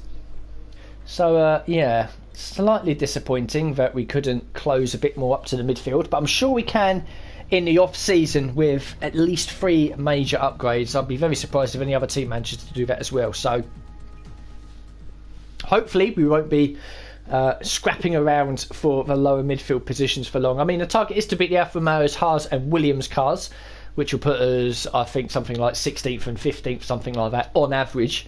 So if we can continue to do that, then we know we're doing good. But Mick's definitely improved in the last few races. Nothing against that whatsoever. I'm going for the Drivers' Championship at some point, but obviously I need Mick to perform if we're going to get the Constructors as well. Can't win it all by myself. But that's for something for a few seasons in the future. Certainly not going to be able to do it this season, that's for sure. We haven't even scored a point yet. But I reckon probably by the end of Season 3, we should be on the edge of chipping away at points, and maybe by the end of Season 5, chipping away at podiums and race wins. So here we are then in FP3. I don't think I've got set up for Mexico. I haven't. Monza could work, but I'm going to need a bit more wingage on the car. I mean, Silverstone can work. If we do that and do that, and do that, and do that, and do that, might work. I don't know. Anyway, we'll do the fuel management one. See how the car handles.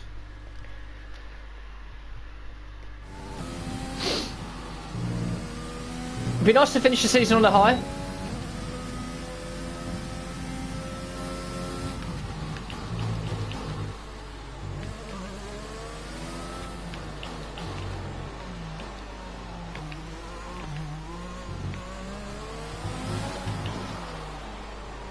I hate that Mickey Mouse bullshit slow section of Mexico. Absolutely kills the lap. They should have just left in the old school Peraltada, which is basically a tightened version of the Parabolica that you get at Monza. Okay, we're good on Delta. The wings are good.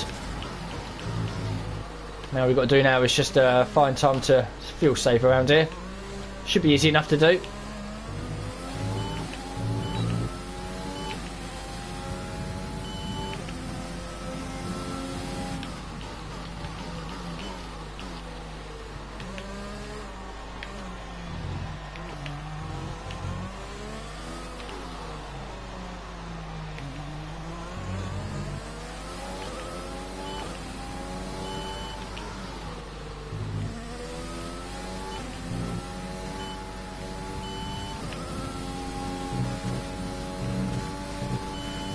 Where am I going?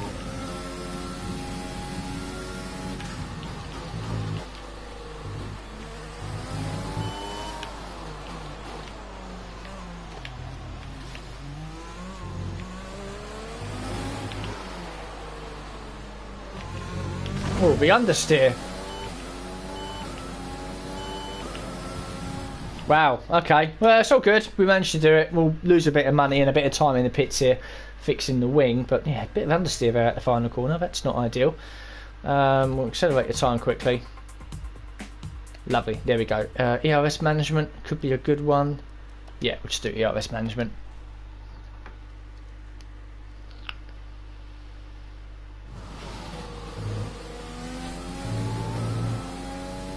I mean, the car feels stable, so that's ideal.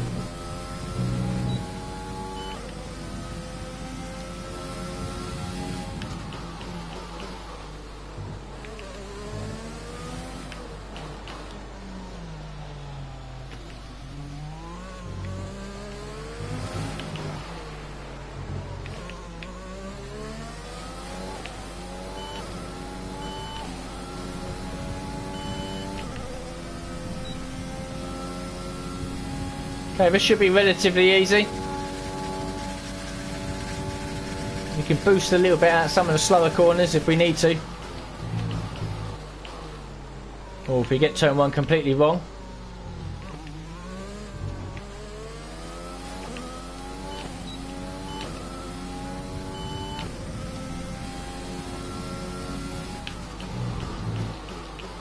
Where was I going with that lap?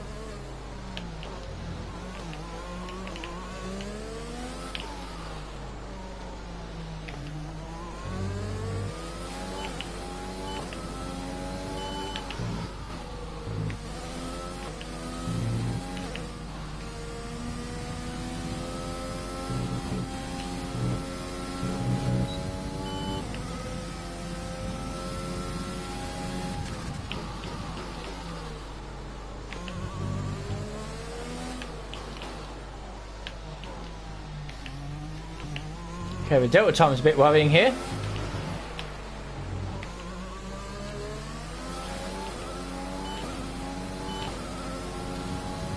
Oh, I think we just done it. I think we just done it. That was a bit of a concern there. But I think we just managed to do it. Anyway, there we go. 2 practice programs done. 7th at the moment. That's quite nice. We can advance now into qualifying.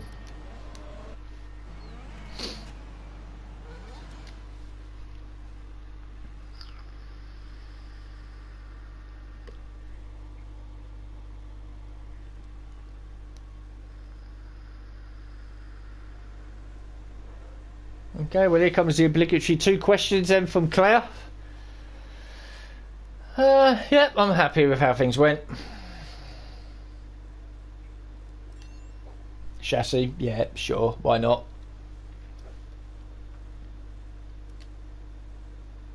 I don't think we'll answer that one. They're all negative answers. Things are going well here though. I'm confident that we can have a good qualifying and a good race. Although, a bit disappointed that the teams behind us managed to catch up. 648. So that's good. Very good. Definitely be above 4,000 by the end of the season. Maybe even close to 5,000. That might give us an opportunity to do 4 major upgrades. That will really improve our standing. I mean, 3 would be good. 4 would be very good.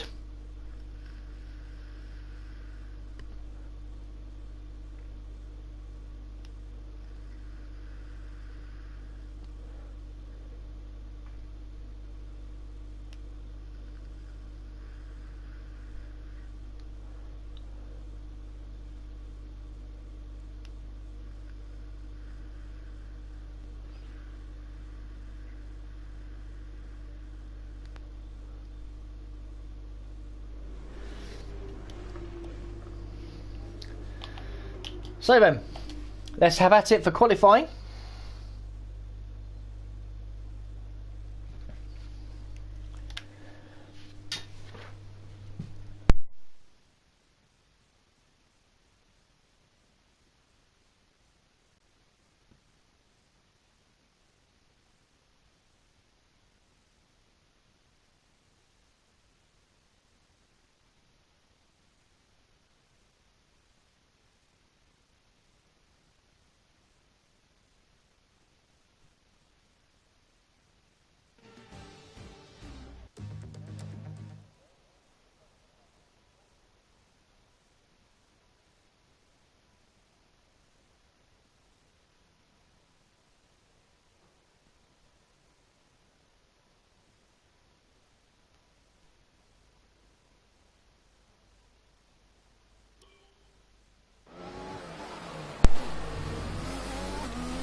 Here we go then. What can we do?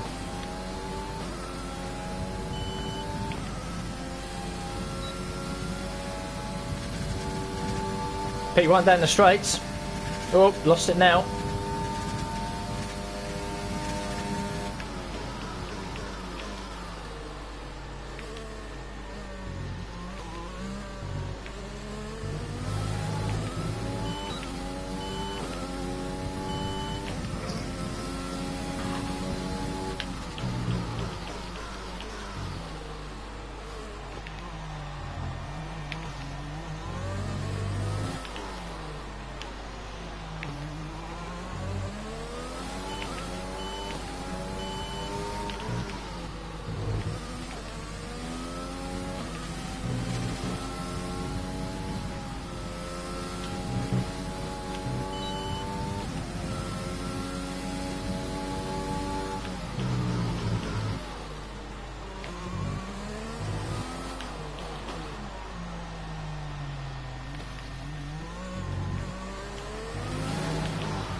Good lap.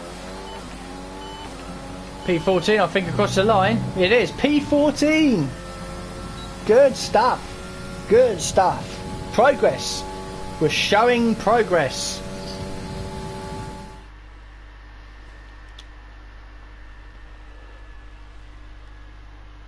Hamilton, Ricciardo, Verstappen. So Ricciardo again still doing bits for Renault. We were 14th. Mick was down in 18th, but we out-qualified Grosjean in the racing point. Very good stuff. Look at that. We're very close then to the midfield here.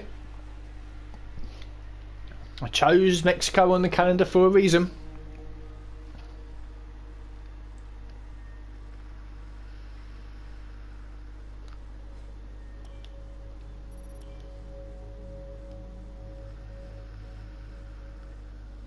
Start's going to be crucial. First few corners are going to be really crucial. Our top speed isn't brilliant. So we need to make the positions up early and then try our best to defend if we're going to get a real positive result out of this.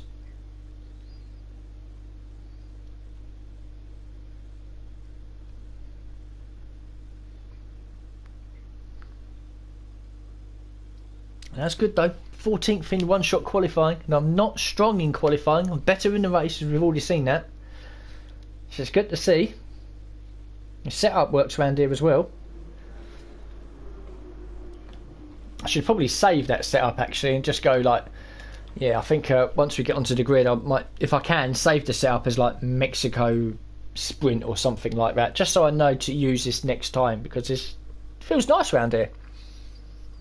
You know, I have setups for some circuits and don't have setups for others. Mainly comes down to all the league racing I've done on this game. There's some circuits we've been to every season and some circuits we haven't touched at all, or we've been to it once and I haven't been there because I'm working or I'm unwell or whatever. So that's why I don't have setups for every circuit. I'm not one of these time trial merchants that gets the game and then spends the best part of the first month just going around time trials and trying to get the perfect setup. Doesn't really work for me, that.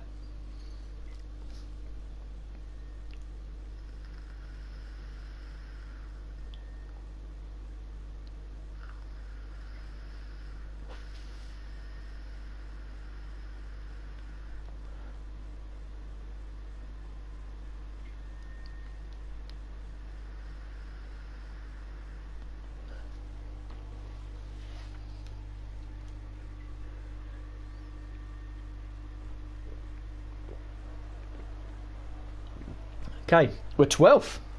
We're 12th actually on the dash read out there. People have penalties. Yeah, we'll keep it as the same. So we'll save the setup as Mexico. Oh no, not a J. Just so I remember in the future, sprint career mode, and we'll put a space in there as well. Sprint career mode. There we go. So that's the one that I want, and that's the setup values. Pardon me. And this is the race start. P12 on the grid.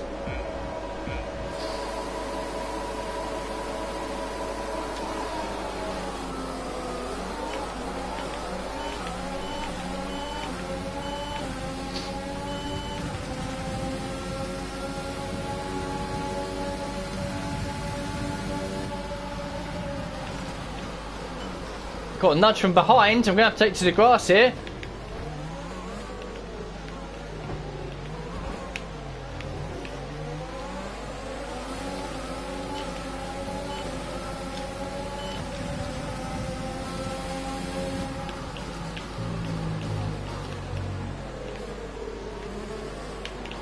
Oh, yay.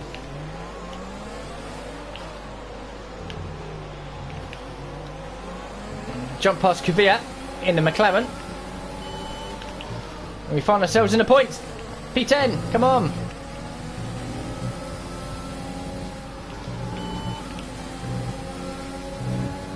I know I'm good coming into the hairpin as well. Not if I break myself, I'm not.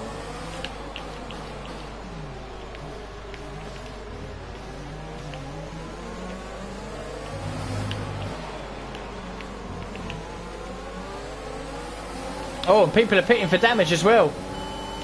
We're going to shoot up the order here with P7. This is amazing stuff. The speed is gone.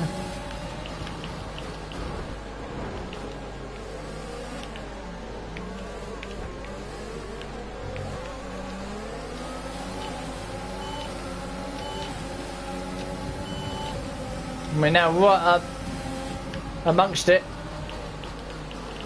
How early did I brake there? That was shocking.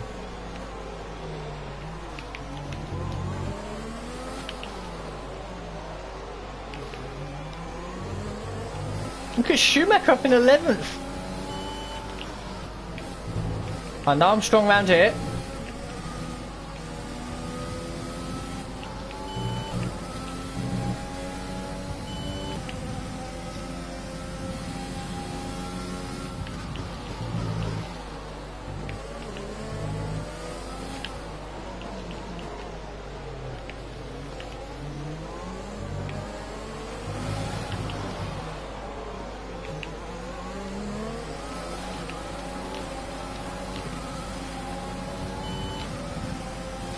And it's all about iracing all down this main straight.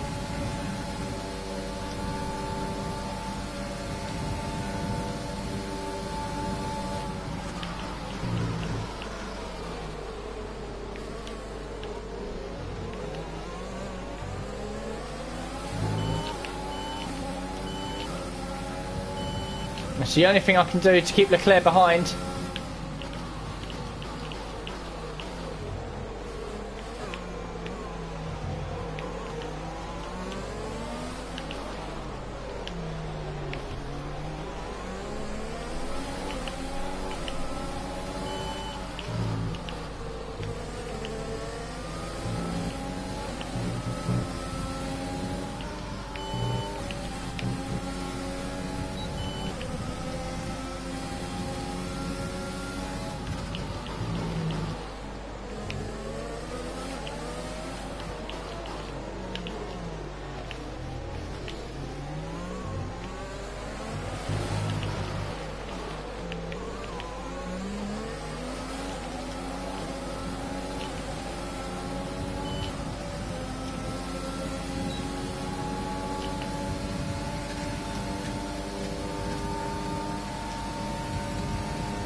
Sideways everywhere.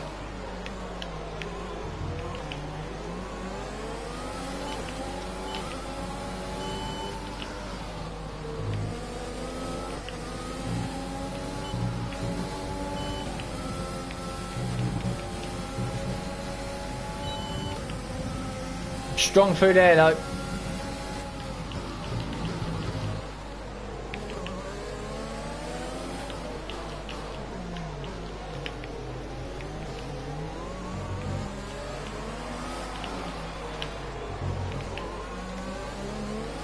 And just all of the ERS down the main straight. Got the DRS as well from Kvyat. Final lap then. Can we hold on to his P9? Kvyat doesn't have DRS actually.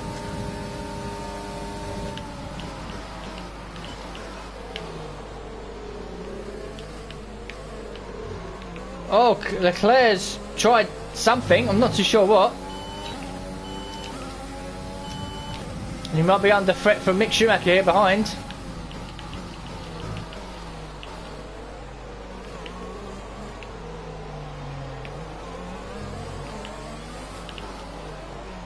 If we can just hold it together here, it'll be a P9 and P11 for the Simtech team. Our best result so far. We've been helped a little bit by some of the cars ahead of us having to make pit stops for damage.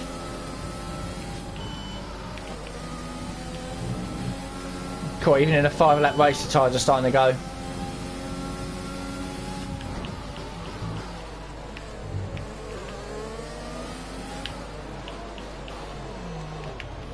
Lando Norris wins the race for McLaren. That's nuts. But I think the biggest story is our best result. It's a P9 here at Mexico. 2 points that almost guarantees us P8. And Mick Schumacher was just 1 place away from a 10th as well. Oh, that was nutty, that. I think the results are going to be a bit upside down in this race, to be honest. There were quite a few of the top 10 runners, well, I think at least 2 or 3 that had to make a pit stop. Lando Norris, though, wins the race for McLaren, which is mad in itself. Don't know who else was on the podium. We'll have a quick look now.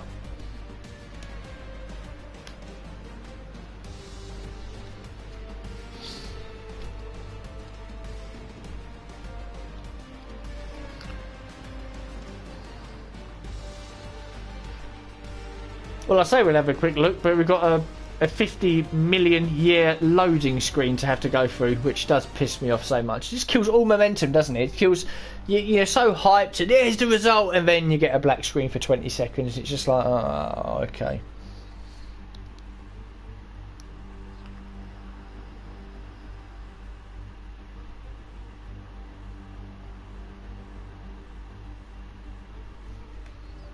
I mean, come on, at some point today.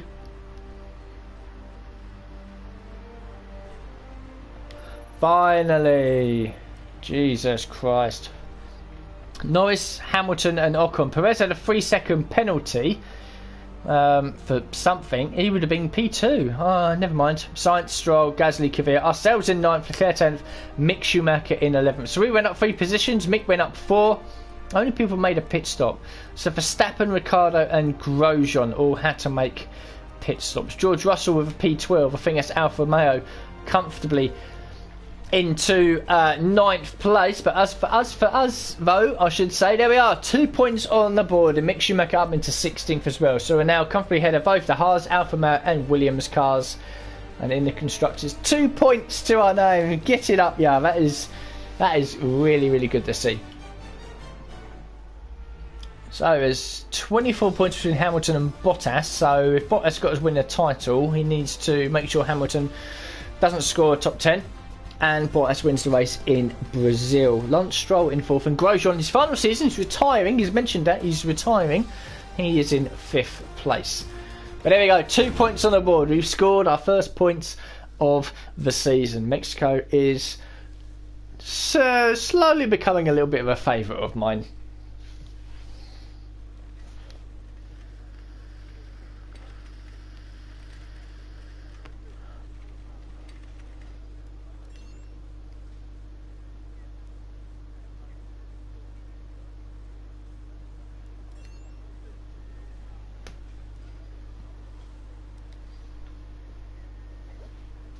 Okay, there's the questions done.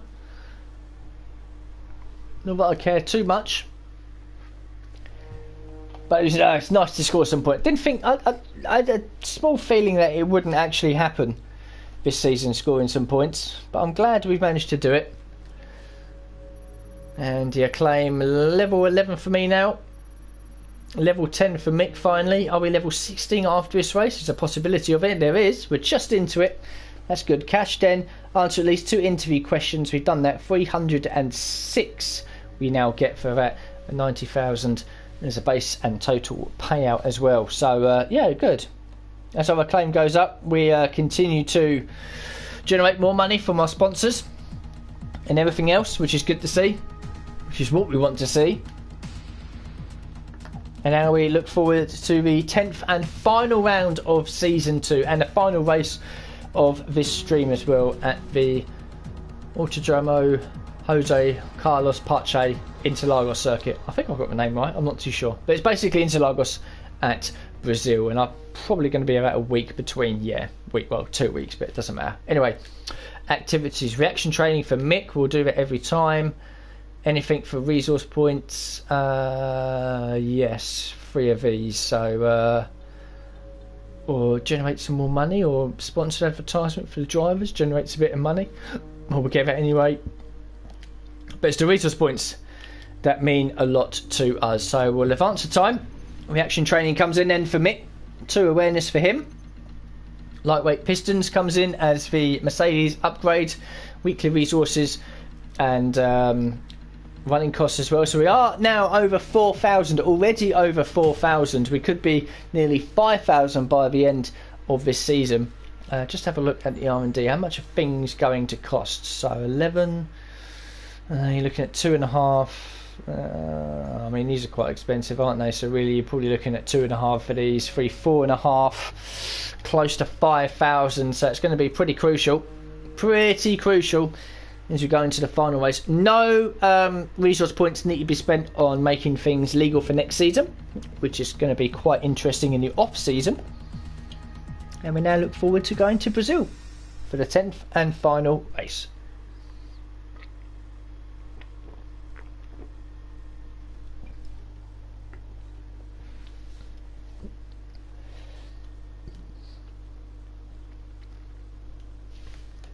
This is, of course, the track where we scored our one and only point in Season 1, which is a nice way to end that season.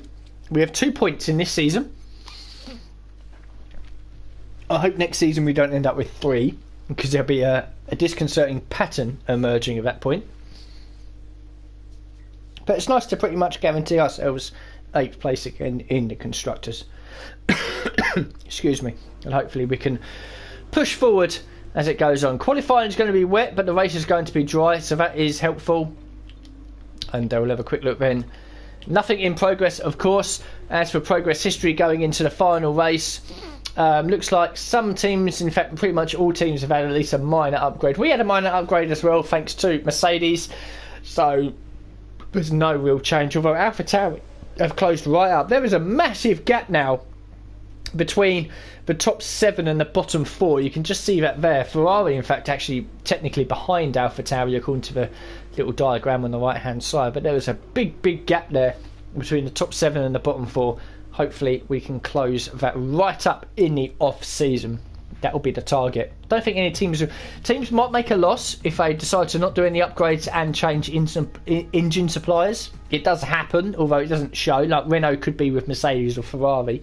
The AI in the career mode do those changes, so there could be some losses going into the beginning of season 3. Although would be surprised.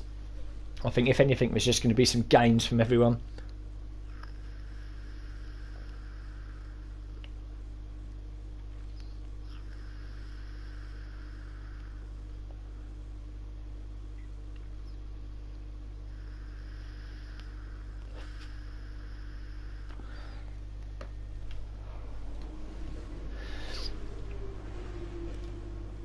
So we'll jump into FP3. 2 practice programs will do. I think we're just sitting above 4,000 resource points, so not too sure what we can do here. In fact, we won't do a flying lap. That'll be a bit... Oh, silly me. Pressed the wrong button.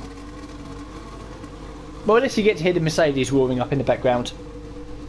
But as soon as we come at the garage, we'll come back into the pit box. In fact, we can just restart the session. We'll just do that.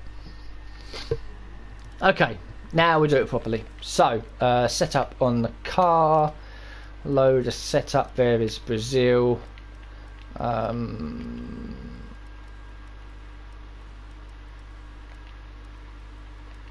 works for me. And we'll do the ERS management program. Why not? So wet in qualifying, we know that, which is going to be tricky. But it's going to be a dry race. And that's what I prefer.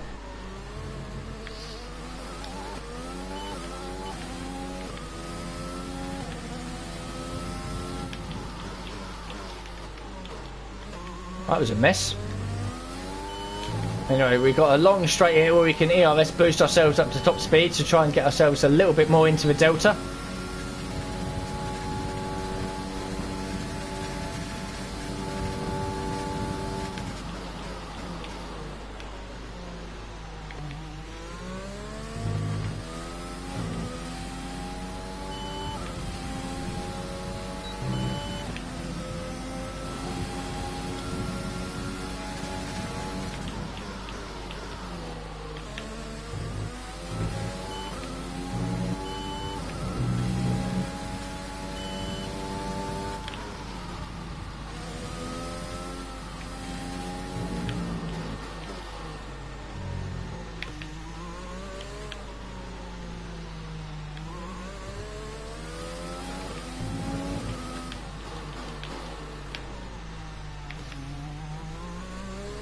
Looking good here.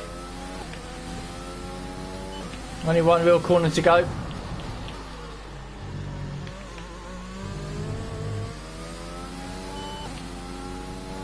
Yeah, comfortably done. Didn't think we'd struggle.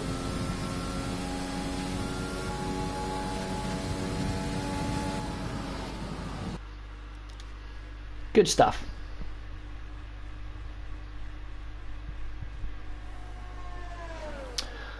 We've got any team objectives that we can do? Chain 5 corners, car setup, consistent. Oh, we can change the car setup a little bit. There we go. And chain 5 corners together. We can do that. So we'll do a track acclimatisation one just to get a little extra resource points in there. It might get us over the magical 5,000 by the time this season is done.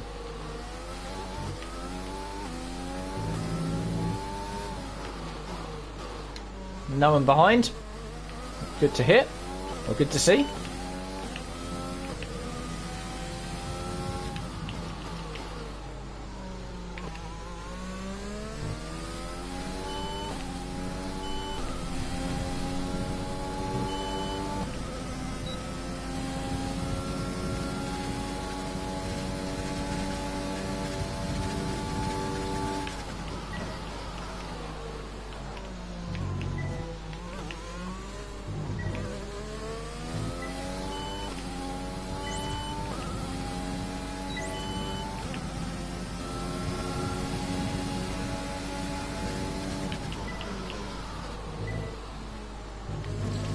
Oh, damn it.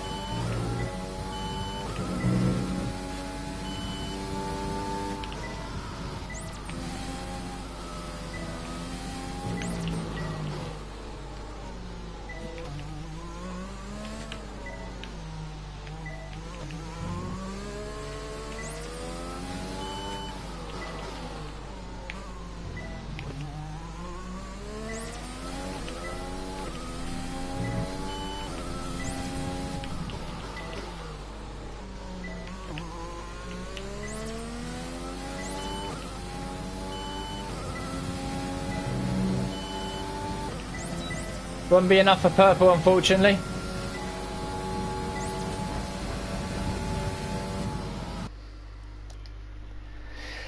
So a bit of a shame.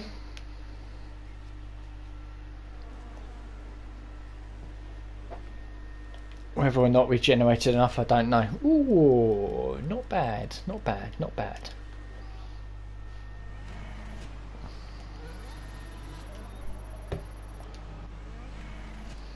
So, do we have any pace in this session? 20th in the end? Yeah, okay, that's fine. I don't really pay too much attention to this. Hopefully we generate some more resource points before the end of the off-season.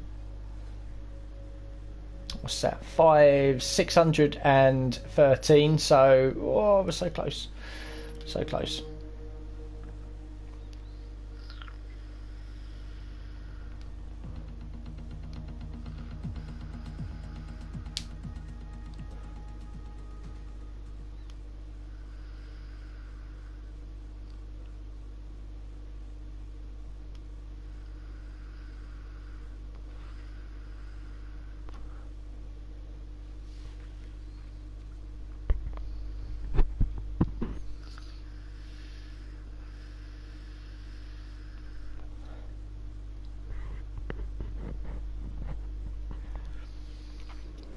And now we've got one shot qualifying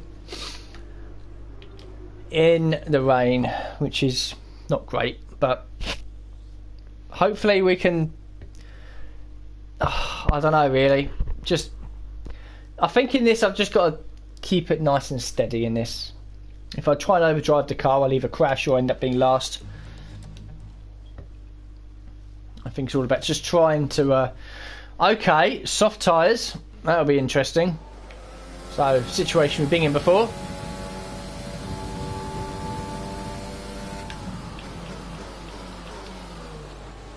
Okay, piss off. I want a realistic chance at this.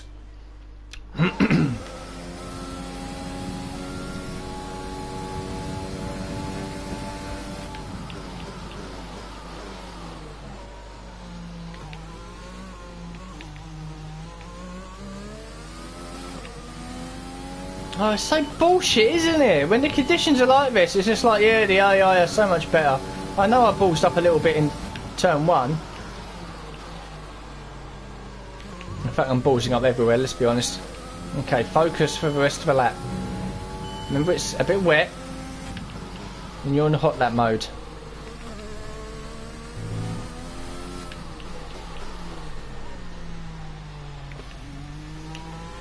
Oh, it's just a joke.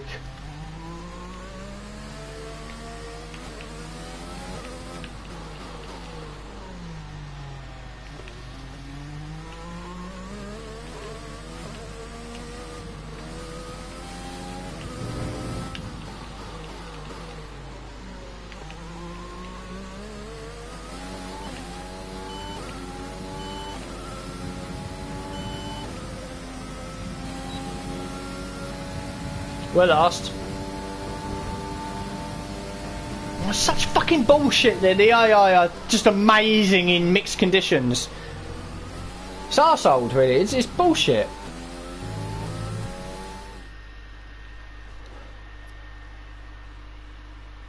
How plumb last were we? I reckon plumb last. Like, yeah, 3 tenths away from Nick DeVries. Fuck off. It pisses me off, this.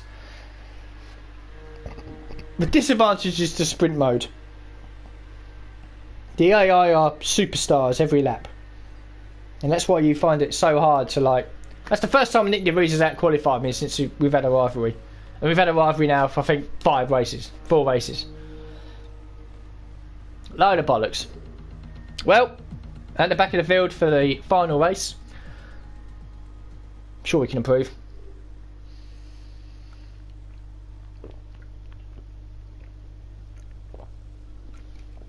Beat the cars around us, I think, will be the main target.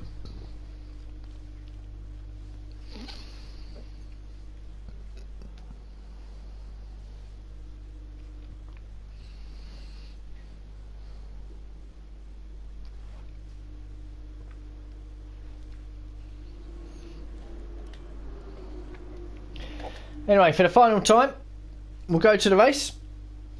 I'm going to take a very quick break before we do. I'm back with you for the final round of Season 2. Hopefully we can do a lot better than we did in qualifying and just beat the cars around instead of Haas, Alfa Romeos, Williams. Don't know about Mick. He seems to have really improved in the last few races.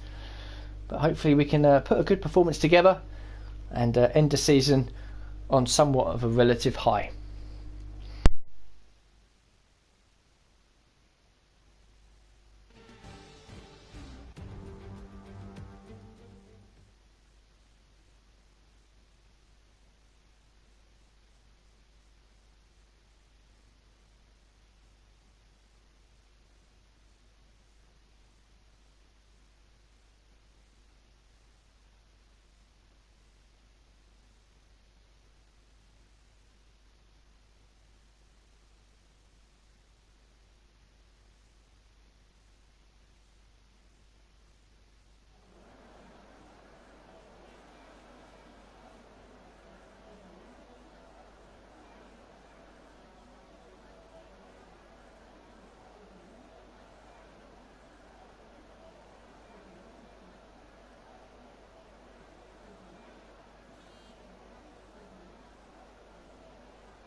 Okay, here we go then.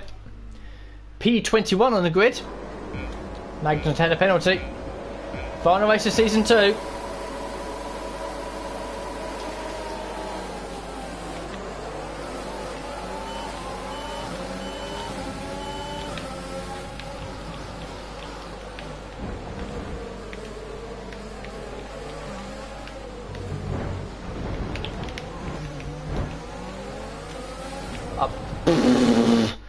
Yeah, we'll restart the session. That just got silly.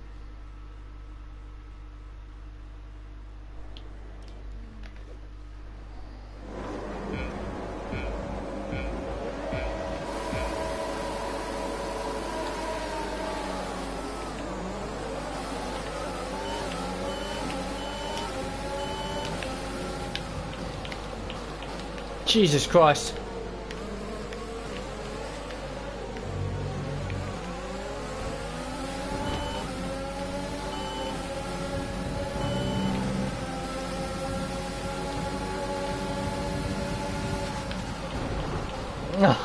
Oh, no, okay, right, it's the final race. We're allowed to restart after the first corner. I'm going to end this well. Don't care what you say. My rules.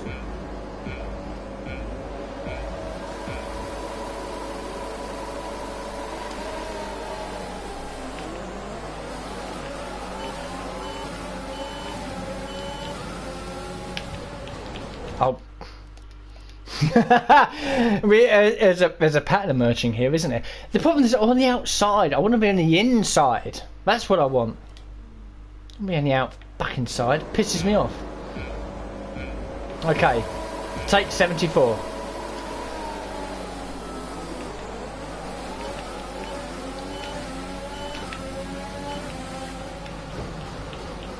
Oh my God, Magnussen. Okay, we'll just chill.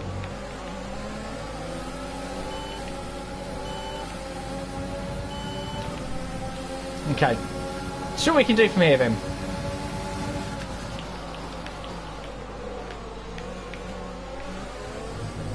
Oh, what's going on up here? Oh, crashes. Big crash in the background. Lando Norris is out of the race.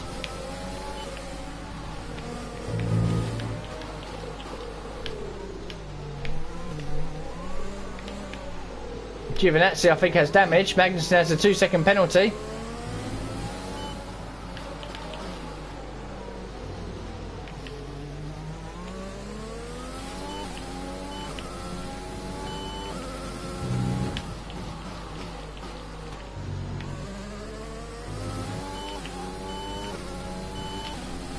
Okay, right. A lot happened there. Let's refocus. We're up to P14 now. Big gap behind. Forget about everyone behind. We've got Latifi ahead of us, who is a driver we should be beating. So the focus now for the next 4 laps is to catch and pass Latifi.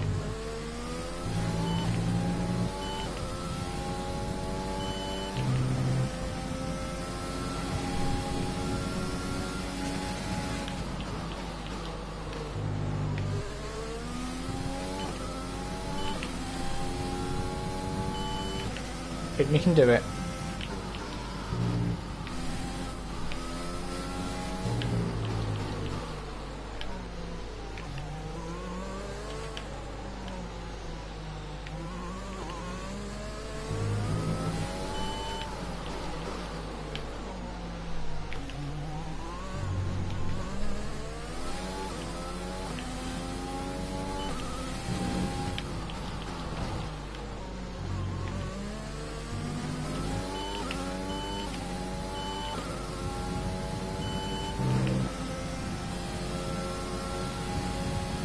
Two laps down, 3 to go. Gap is 2.3.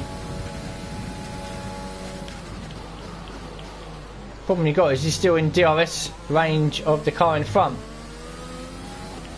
We need him to lose that to make our life a little bit easier. Gap down to 2.1 now.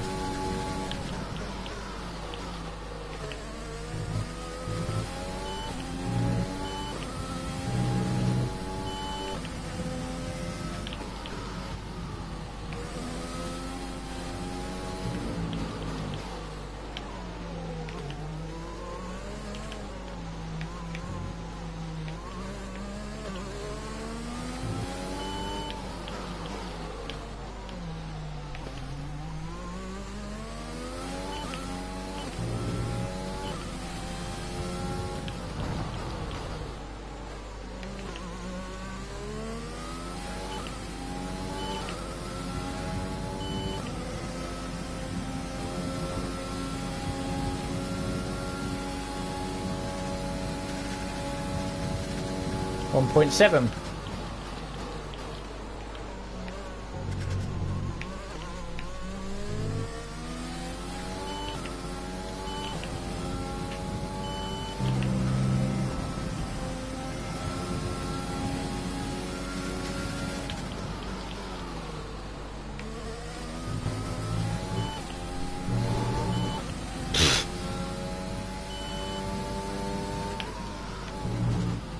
Where am I going?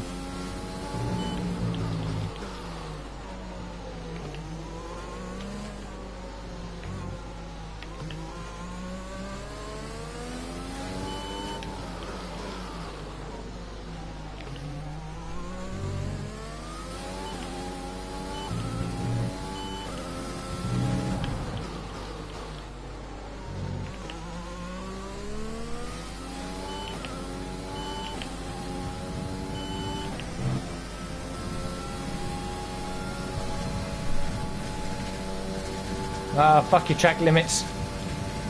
Right. Final lap.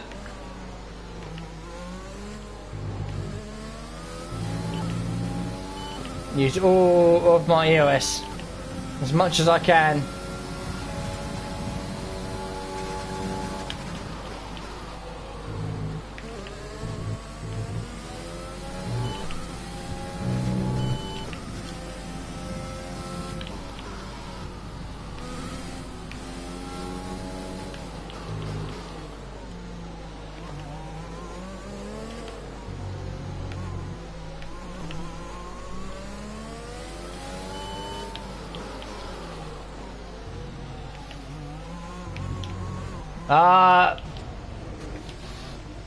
Well, that's killed it.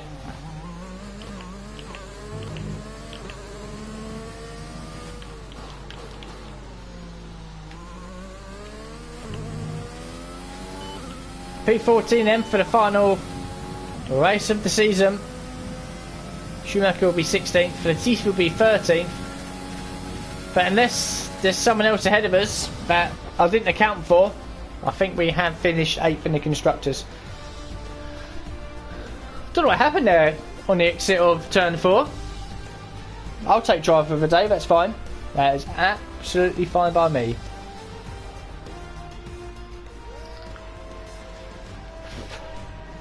Hamilton wins the championship, so congratulations to him. He's now a 74-time champion, or something like that.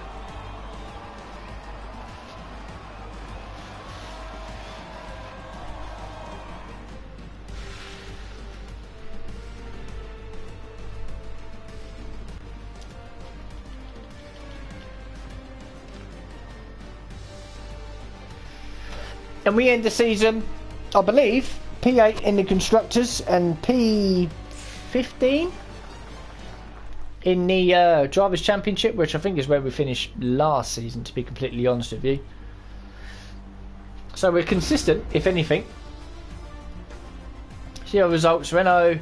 Oh, Ricciardo won the race. Well done. Yeah.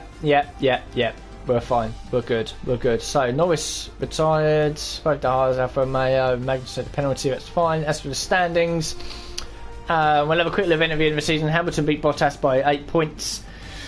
How? What? Oh, Hamilton was. Oh, he was close to losing it. He was close to losing it. If Bottas had won the race, he would have gained 7 points. We should have put him one behind, and Hamilton was very close to losing the title there, but never mind. Verstappen third, Stroll fourth, Grosjean fifth in his final season before he retires. Excuse me, scrolling way down. We finished 15th then on 2 points. Mick Schumacher, the best of all the drivers, excuse me, to vote scored a point in 16th, and it's Hubert that finished at the bottom of the standings. There are the Constructors' standings for you. Very close between Renault, McLaren and Ferrari. In fact, Renault, with Ricciardo's win, actually pushes them from 6th into 4th. AlphaTauri were close, but Gasly won at Monza, so that did help them a little bit. A massive gap back to us. And then just 2 points for us. But Alfa Romeo, Haas and Williams failed to score again. So good times for all. P8 in the Constructors for the second season in a row. P15 in the Drivers' Championship, for the second season in a row. Generates quite a bit of money for us in the off season, which is exactly what we want. We've got a few questions here to answer before we look at what we're going to do for the off season. Yeah, that's fine.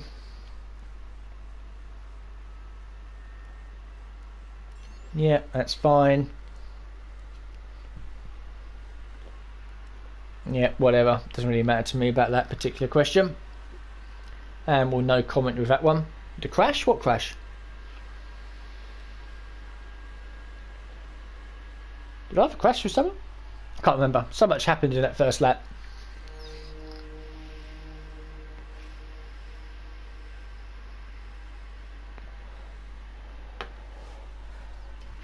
Anyway, the rivalry breakdown of Nick De Vries. We're now 20 for 12. Oh, we've won the rivalry at the end of the season. Yay, a claim for me.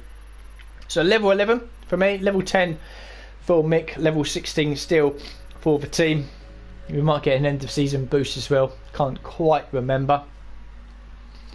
And finally the cash as well. Answer at least 2 questions, 306,000 that we gained. We now head back to the headquarters and then focus all our attentions onto season 3. And I must remember to do the upgrades. Have to do upgrades before the end of the season.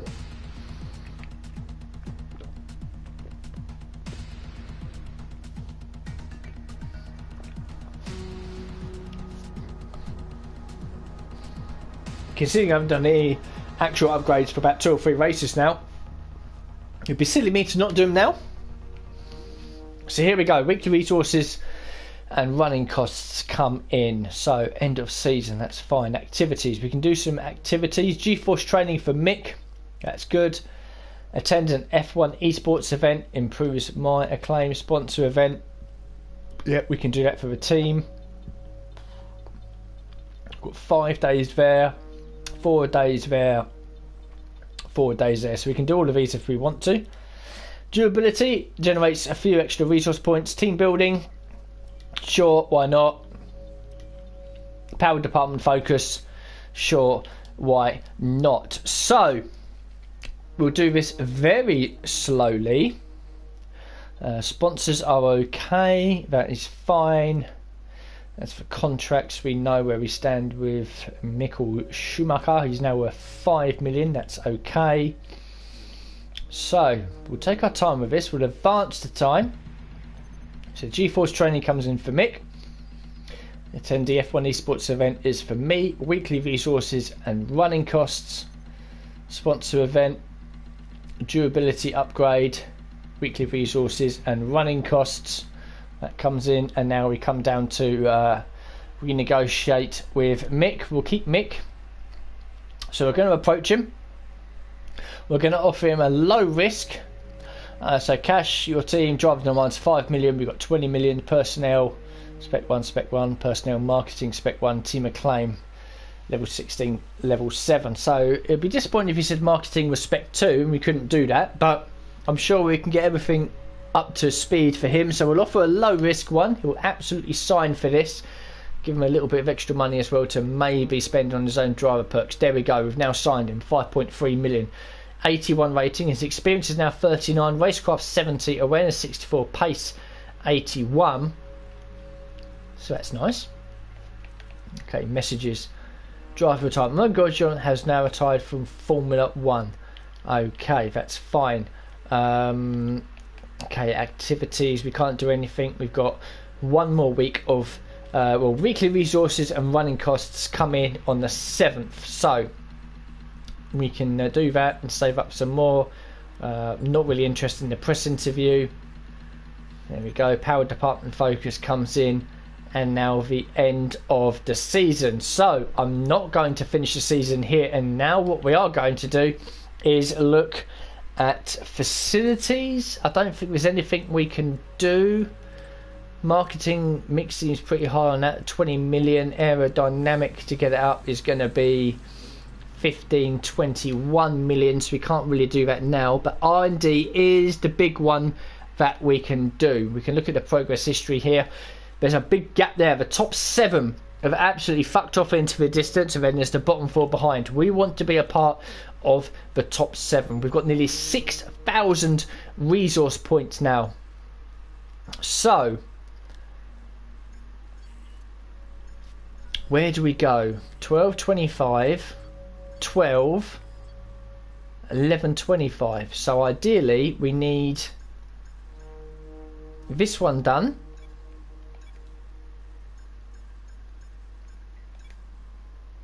This one done. Okay, that's good. And now we can get another 2, I think. Can we? 12, 12.25. We'll have a look. We'll do this one.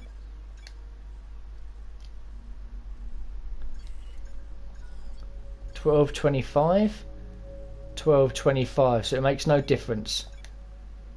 Ah, we're 100. We're like 70 short. Could do a durability one, but it makes no difference. So we've got 2 major upgrades for the chassis department, 2 major upgrades for the powertrain department, and unfortunately we just missed out on the points there for the aerodynamic department. That is a shame, but there we go. We've got 4 major upgrades on the car, so now we can finish the season. I think we can. Let's have a quick look through contracts. Yeah, we've got Mick Schumacher, that's fine. We know that Grosjean is going to retire. He's not even on the list. This page is so laggy. Let's have a look. Who's probably going to step up? I don't know really. I mean, in time, I think all of these will probably step up. Such is the way it is. But the standings end at the end of the season. There we go then. Grosjean retires. We know that much. We finished 15th. Mick Schumacher in 16th. And we have 2 points to our name. So that's nice to see. And now we can finish the season. So here we go then. This is all the money that comes to us. We can probably get something up to Spec 2 at least.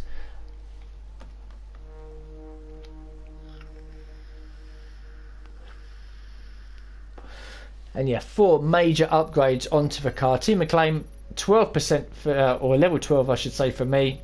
It's level 11 for Mick. The team, is it going to be 17? It will be 17, just into 17.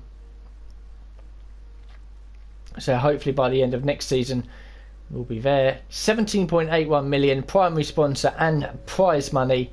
So 34, nearly 34.5 million in the bank.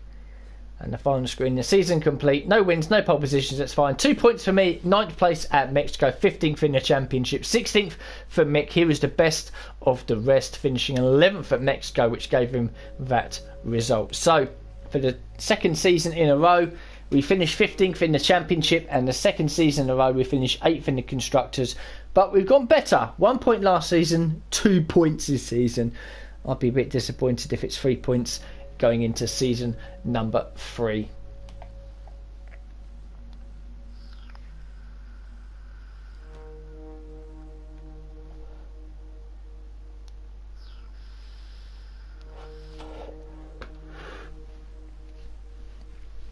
So then all this we've got to do now. Character will stay the same.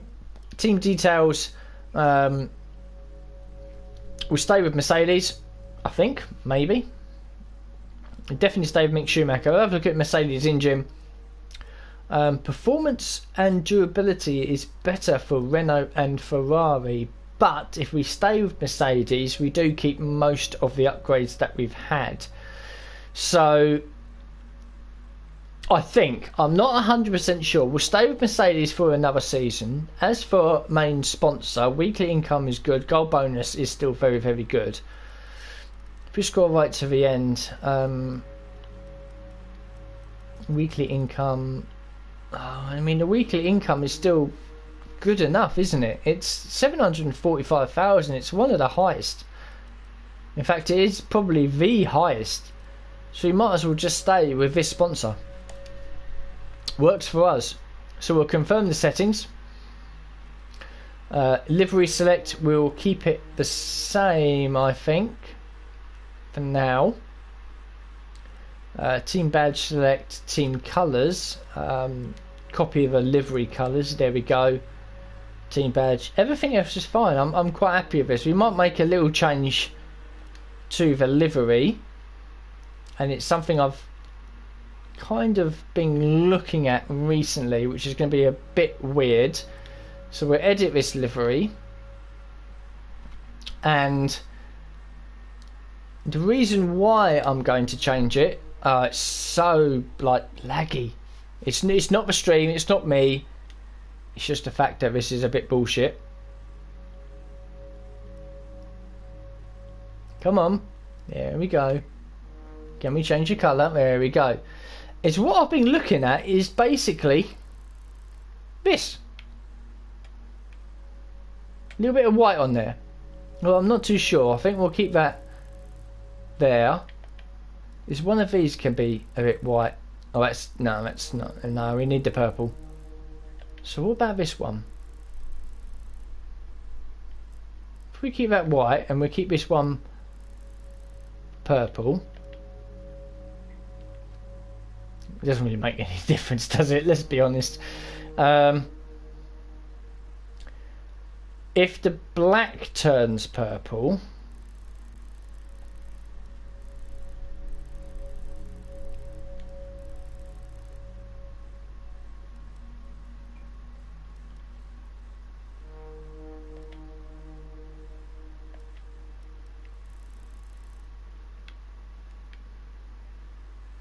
okay, I think that's a little different.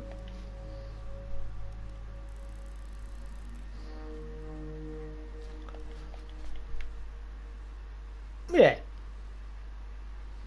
that's quite nice. We'll accept that livery.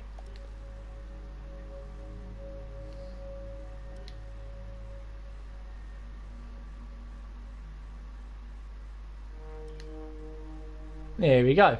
So then, team badge, team colours, copy the livery colours, that's fine. And now we can advance. So, we'll keep the same calendar, I think. I don't know, should we maybe mix it up a little bit?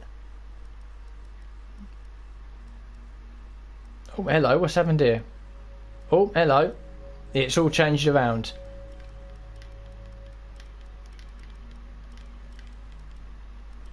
Okay, right. Oh, hello. Right, okay. Add track. Bahrain. Them two. Austria I definitely want. Italy I definitely want. Mexico and Brazil I definitely want. Okay, should we maybe mix it up a little bit? China has always been quite good. I think we'll do China. 1, 2, 3, 4, 5. And then Austria on its own. Italy on its own, Mexico, Brazil. So I think we'll change it up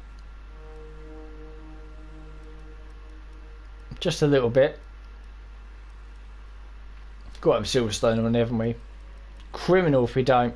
Criminal if we don't. So there we go. There's a new calendar for season number 3. Australia and Bahrain remain as the first two, and then there's China, Netherlands, and Spain together, and then we've got Austria and Britain, and then we've got Italy as a standalone event, Mexico and Brazil together again. If we were to take Italy out of this,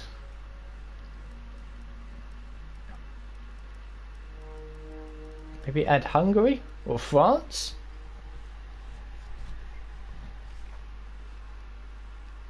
I don't know. Because usually this is one episode and then 6, 7, 8, 9, 10 there's another one. But if we do 5, 6, 7, I don't know. I'm tempted with France. I'm trying to just visualise myself around. You know what? We're going to do it. We're going to change it around. Belgium and Italy come off the calendar. France now becomes a triple header, and China becomes a triple header, if you like. So there we go. There is the new calendar, and it's all changed. Everything else stays the same. I'm happy with that. And here we are then. All of the upgrades have come onto the car, but I am not going to look. The car is under a blanket, but probably in a few seconds it will change to one of our facilities and you'll be able to see the livery, but you've already seen it already. But all of this I'm going to leave. There we go. So I have managed this time to remember to save up all our resource points and get some major upgrades on the car. And well, I'll end the episode here. and season number 2 here as we prepare for season number 3. There's the car in our Spec 2 chassis department, and there's me having a lap around Monaco, which is surprising because we're never going to race there. Absolutely no interest in that whatsoever. And there we go. So thank you very much for watching this episode. We're now coming into the beginning of season 3, or the next episode will be the start of season 3, to see how which drivers have moved to which teams. We know that Grosjean is retiring, so another F2 driver is going to be stepping up. There could be other drivers that move around as well. You've also got to see about where we stand in the pecking order in terms of our upgrades. I'm confident that we've made a big boost forward, and then obviously getting ready for the first race of the season. So a like and a subscribe if you have dropped in and out of this stream, or watch it in its entirety, and if you do, you're mad. Thank you very much for your support.